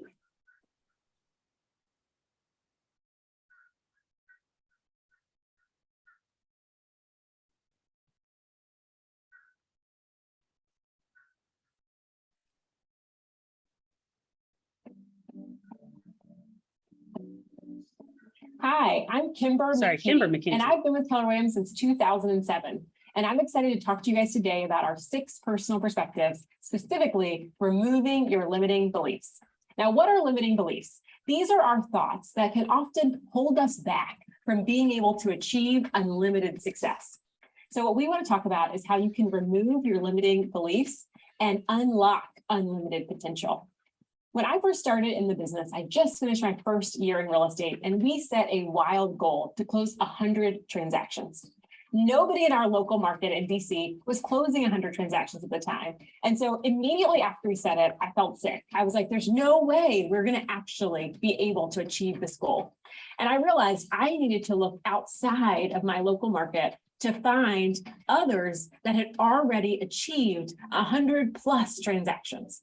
And in our Keller Williams family, I was able to identify several top agents from around the country who were very willing to talk to me about what they had done to achieve success in their real estate business, especially so early on in the start of their careers. We went on to really focus on what the activities were that were going to help us reach the goal. This was a humongous shift in our thinking. And so ultimately, we went small to go big. We really said, what are the key contacts, conversations that we need to have with a team on a regular basis to achieve that goal? And when we looked up, by October of that year, we had exceeded our goal by being able to have focused folks around us that helped hold us accountable and who were able to really get focused on those key numbers, which were not the lagging indicators, but our leading indicators. Now, the reality of limiting beliefs is it's not just a one-time thing. So if you fast forward a few years, when I stepped into the regional director role for the Maryland, DC region, I saw those limiting beliefs creep right back up. I had taken a very untraditional path as being a mega agent into regional and then national leadership. And so there were lots of limiting beliefs that I didn't have enough of the experience coming in, that hadn't followed that traditional path into leadership in our organization. And so I did the exact same thing. I went and started to talk to different people that had held the role, had been in the role, had succeeded in the role, and really looked to understand what they had done to really allow that success to take place.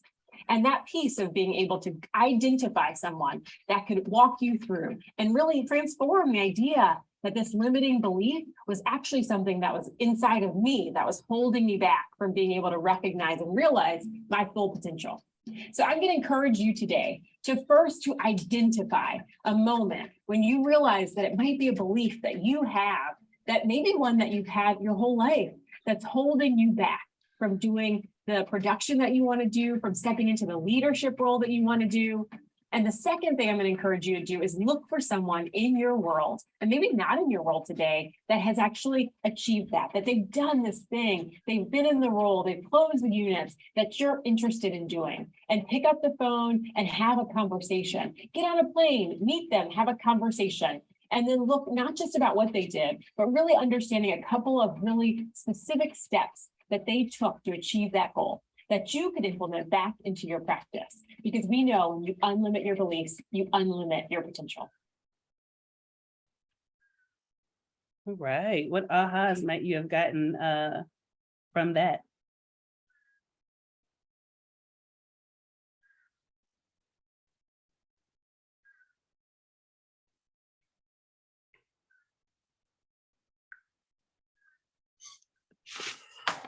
You sometimes have to get out of your own market to find the help that you really want, you know, especially if you're in a small market. Mm-hmm.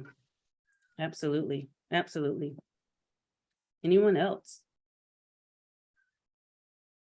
So along to piggyback on Irene, that was one of the notes that I took. And it just made me realize how the pivot community is such a benefit if you're, you know, we have these agents that are worldwide, literally, that are on such different levels of production, and everyone is so welcoming to have conversation, or if we see them at an event in person, to take time to do what Kimber said, share with us. And then obviously on the daily calls, the sharing of the MREAs that are giving us the tips and tricks on how to get to where they are. So it's that much easier for us to be able to, like she said, call and or visit with them about how to grow our business to their level, if that's what we are wanting to do. Absolutely. Find that person that's already at that level of achievement that you aspire to be. Ask them questions, have conversations with them. What books are they reading? What classes are they taking? What classes did they take that allowed them to achieve and reach that level of achievement that you, again, want to be at? So I love it. I love it. All right, so on page 81, it talks about an exercise for removing your limiting belief. For the sake of time, I want you to do that as homework. And just think of a time when you had a limiting belief, how you felt when you actually overcame that limiting belief. In our worlds, there are people that have told us several times, you know, hey, they see it, but we don't see it in ourselves. You know, and I'm personally thankful for those mentors, those leaders that are at places of achievement that I aspire to be, that spoke into my life so that I can see, you know, hey, you don't have to just go it alone and figure it out by yourself. When you just lean into the people that have already done it and allow for opportunity to show up and for you to be able to excel in that opportunity. All right, so lastly, being accountable. I feel like there's a reason why they left this one for last, being accountable. A lot of us know how accountability can show up and how victimhood can show up, right? So when you look at the graph, I believe that's on page 85 in your book. In the middle of that, what does it say? Life happens, reality shows up. Oh my goodness. Has life not happened for us in the past 2.5 years? Has your world not been turned upside down? Have you not gone through some things that have literally leveled you to the ground? Some of us lost loved ones.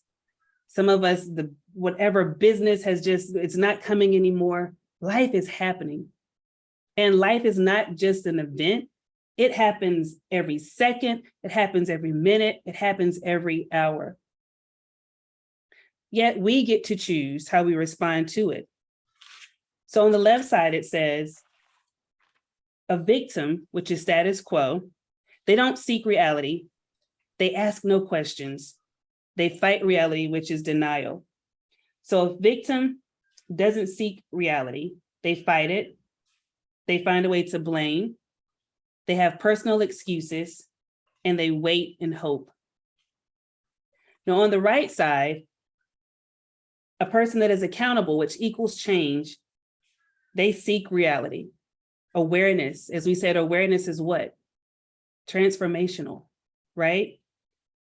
We acknowledge the reality. Okay, the market is shifting. I've heard it time and time again. It's a slowing market. Here we are, right? We're acknowledging the reality, and that's clarity. And then we own it, right? For some of us, that might be today, I know that I have not consistently lead generate, but today I'm going to own that. And that's energy and focus. If it's to be, it's up to me. And then we find solutions, possibilities. And then lastly, we get a accountable person gets on with it, the action plan. And here's where the speed of your growth determines is determined by the speed of your implementation. For a lot of us, we either get stuck between number 3 and number 4, right? We own it, but we go over here and we deflect and make an excuse. Yeah, I should lead generate, but I got so many trainings that I have to be at, or I should lead generate, but I've got so much housework that I need to do. Or we get stuck between the possibilities. Oh, I know what I should do. I should just sit down and time block. But then we just wait and hope, or we resign, right? So then we know that accountability is first and foremost an attitude and an approach to your entire life. An accountable person says, everything in my life is a result of my choices and actions. I own my life. How many of us know someone in our world that no matter what happens, it's everybody else's fault, not theirs, right? They find a way to hide in that little victim hut of woe is me. Life is horrible. I can't do this. Nobody wants me to win. Accountability is a tool for continually changing the results in your life in those areas that matter the most, your 20%. For accountability to continually change your life, you must acknowledge that it must be a dynamic cycle and not just a static concept. Everyone has moments of victim mentality, and it's very easy to slip into that mindset. No one's immune to it, but change only happens when we make a conscious decision to stop being a victim and start being accountable, accepting and owning our reality and taking action steps to deal with it. Being accountable is something you must be diligent about if you want to be a high achiever.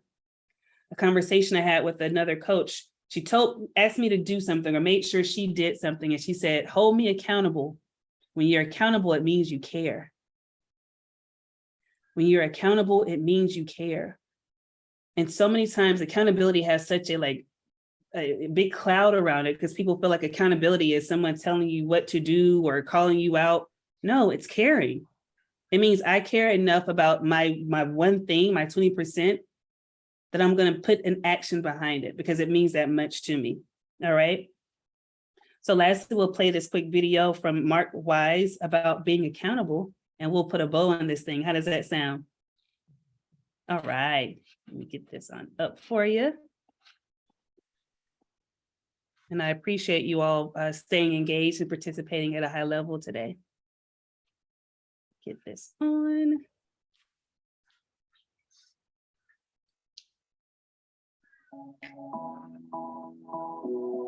Hi, my name is Mark Weiss, and I've been with KW since 2007. The last personal perspective is be accountable. Why is it so important to be accountable?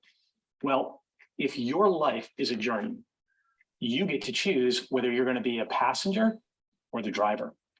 You can choose to plan and work towards specific goals in different areas of your life, such as fitness or business. To me, accountability is accepting that my success, my life, and eventually my legacy will be defined by my choices and actions. Even though I was disciplined as a lifelong athlete before joining KW, I didn't have a system of accountability for business.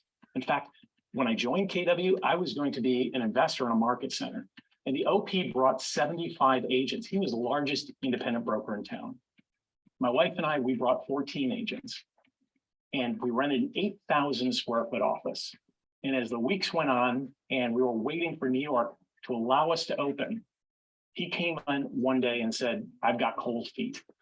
And he took his agents back to his brokerage. Well, we needed 40 agents to be approved for the franchise. My wife and I made the decision to mortgage our house to buy him out. And as I committed to becoming the OP, I got on a plane or in a car every 30 days to get to training, the training that I would need to become successful. And I hired a MAPS coach. And my coach kept me laser focused on doing what I needed to do to grow the business. I learned how to build a GPS, how to create priorities.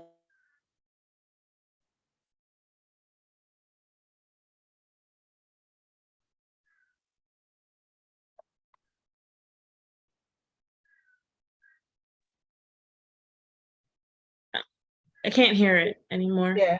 Is that just me? No. And models in their businesses, and they There's all music in the had background now. coaches, agents and leaders. There we Being go. accountable to my business goals was one of the best things I've ever done. By the end of the year, we were one of the top launching market centers. Now, when setting goals, my team always uses a GPS. Everyone has a MAPS coach, and everyone uses a 411 to align their weekly activities with our annual goals. This system of accountability keeps us on the path to our goals so that we succeed together. Through this experience and many more through the years, I've learned that if it's to be, it's up to me. Being accountable is a choice. Some people choose to not be accountable because they're afraid of success. They're afraid of the unknown. They're afraid of feeling uncomfortable, or they fear failure. Failure is essential to success. Accountability narrows our path so that we fail our way to success more quickly. Think of a goal that's really important to you, one that would change your life. What is one thing that you could do to increase your accountability to achieve that goal? Work with a 411. Talk to your team leader about your business goals. Hire a MAPS coach. Being accountable to my goals has absolutely changed my life. And I know it can change yours too. Commit to being accountable. All right, lots of good stuff in that one. You want to take a second just to type in the chat box, what were some of your nuggets from that video? Did it allow you to see accountability differently? Did it allow you to see accountability differently? All right, so on page 89, I want you to think of one thing that you are right now struggling with as a victim. Oh, I love that. Failure is essential to success. Being accountable shows you care. Failure is a path to success. Are you the driver? Are you the passenger or the driver in your life or business? And that's where the you get to comes in at. We get to choose, we get to decide. So I love those. So there's something right now that we all are struggling with is in victim mode. On page 89, it says seek reality. What is the issue? How does awareness of the issue lead to its resolution? Number 2, acknowledge the reality. How does having clarity about the issue lead to its resolution? Own it, be empowered. How will you use energy and focus to resolve the energy? Rather than using your energy to complain about it, how will you turn that energy into doing something about it, into action? 4, find solutions. What are the possible solutions for this issue? And then 5, get on with it. What are the action steps you can take to achieve the solutions and solve the issue? Right? As we say, have your 60-second funeral, woe is me, and get on with it. Write those solutions out and move on with your day. Put that negative energy, channel that into power, into your power.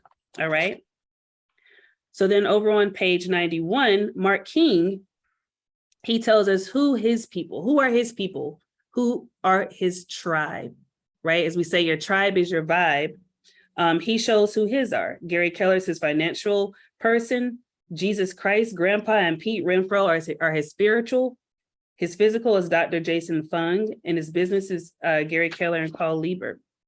So on page 93, just take some time as you will to kind of be aware and see who are those people in your world and how they show up. And then on page 95, it says, be the accountability you wish to see in this world. Accountability sessions should be short and focused. You and your consultant should be using the 411 action goal worksheet, asking great questions that clarify actions. So that's getting with your person and asking those questions so that they can help you get awareness and clarity around what the path is. And then over on page 99, the bottom line. You can reach the highest level of achievement in business and in life by adopting the 6 personal perspectives. Now that you've learned more about these and have committed to adopting and mastering them, you are well on your way to achieving a career worth having, a business worth owning, life worth living, and an experience worth giving, and a legacy worth leaving. During our time together, do you recognize habits, skills, and behavioral traits of a high achiever in yourself? Have you discovered which ones you've mastered and which you need to work on and learn more about? So I would like for you on page 99 to circle which one of these 6 personal perspectives that we've talked about will you be taking advantage of? Will you work on first?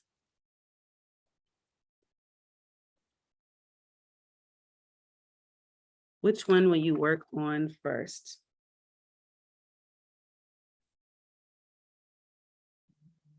Give me 3 people to give me an aha from our time together today. Was this of value to you? Absolutely. Thank you, Bree. This was great. Absolutely. Awesome, Bree. My pleasure. Give me 3 ahas and then we'll put a bow on it and give you back the rest of your day. See 80-20 in the chat.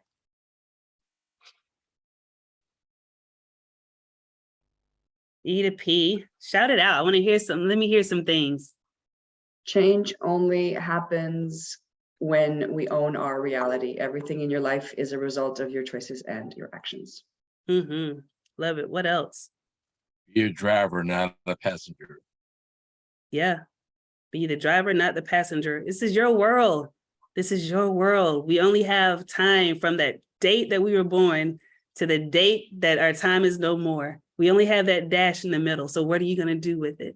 What are you going to do with it? What else? Stop limiting your beliefs. Stop limiting your beliefs. Yeah. Have those unlimited beliefs. Talk talk yourself more into your purpose. Talk more into what you can do instead of what you cannot or choose not to do. One more. Cindy said she's getting an accountability partner this afternoon. Oh, great. Cindy, I love that. Come off mute. Tell me a little bit more about that. So I already have a meeting set up with two other agents. One's an agent and one's a transaction coordinator in our office, and we will be a three-way accountability partner. So we're going to meet weekly with our 411. So today's our first meeting. So this ties in perfectly. This is a perfect intro to my next focus, I guess you could say. Fantastic. Fantastic. I love that. I love it. Talk about implementation. We got 66 days left to the end of this year. 66 days left for you to get out of your own way and still become the best version of who you think you are. We still have 66 days left to do the thing that you've been running from, that thing that makes you cringe, that thing that makes you feel inferior. You got to take back the power, right? This is what the 6 personal perspectives is. It's how it's shown up in my world. It's how it has and will continue to show up in each of our respective worlds, whether it be personally or professionally. We have to make sure that every opportunity, we're always seeking ways to get uncomfortable, seeking ways to stay learning based, seeking ways to go from entrepreneurial to purposeful, from easy to painful. From easy to painful. We got to find ways to grow. We have to find ways to grow. So thank you all so much for your time. Irene, thank you for having me on to speak. Bree, thank you so much. I apologize for my sneezes and coughs. I've been trying to hide back here. But this is amazing. I made a ton of notes. Thank you, Bree. Thank you, everybody, for being here. I'll put my email in the chat here in case anybody wants to reach out. Bree, maybe you could do the same. Yeah, for sure. I was about to put www. Let's see. There we go.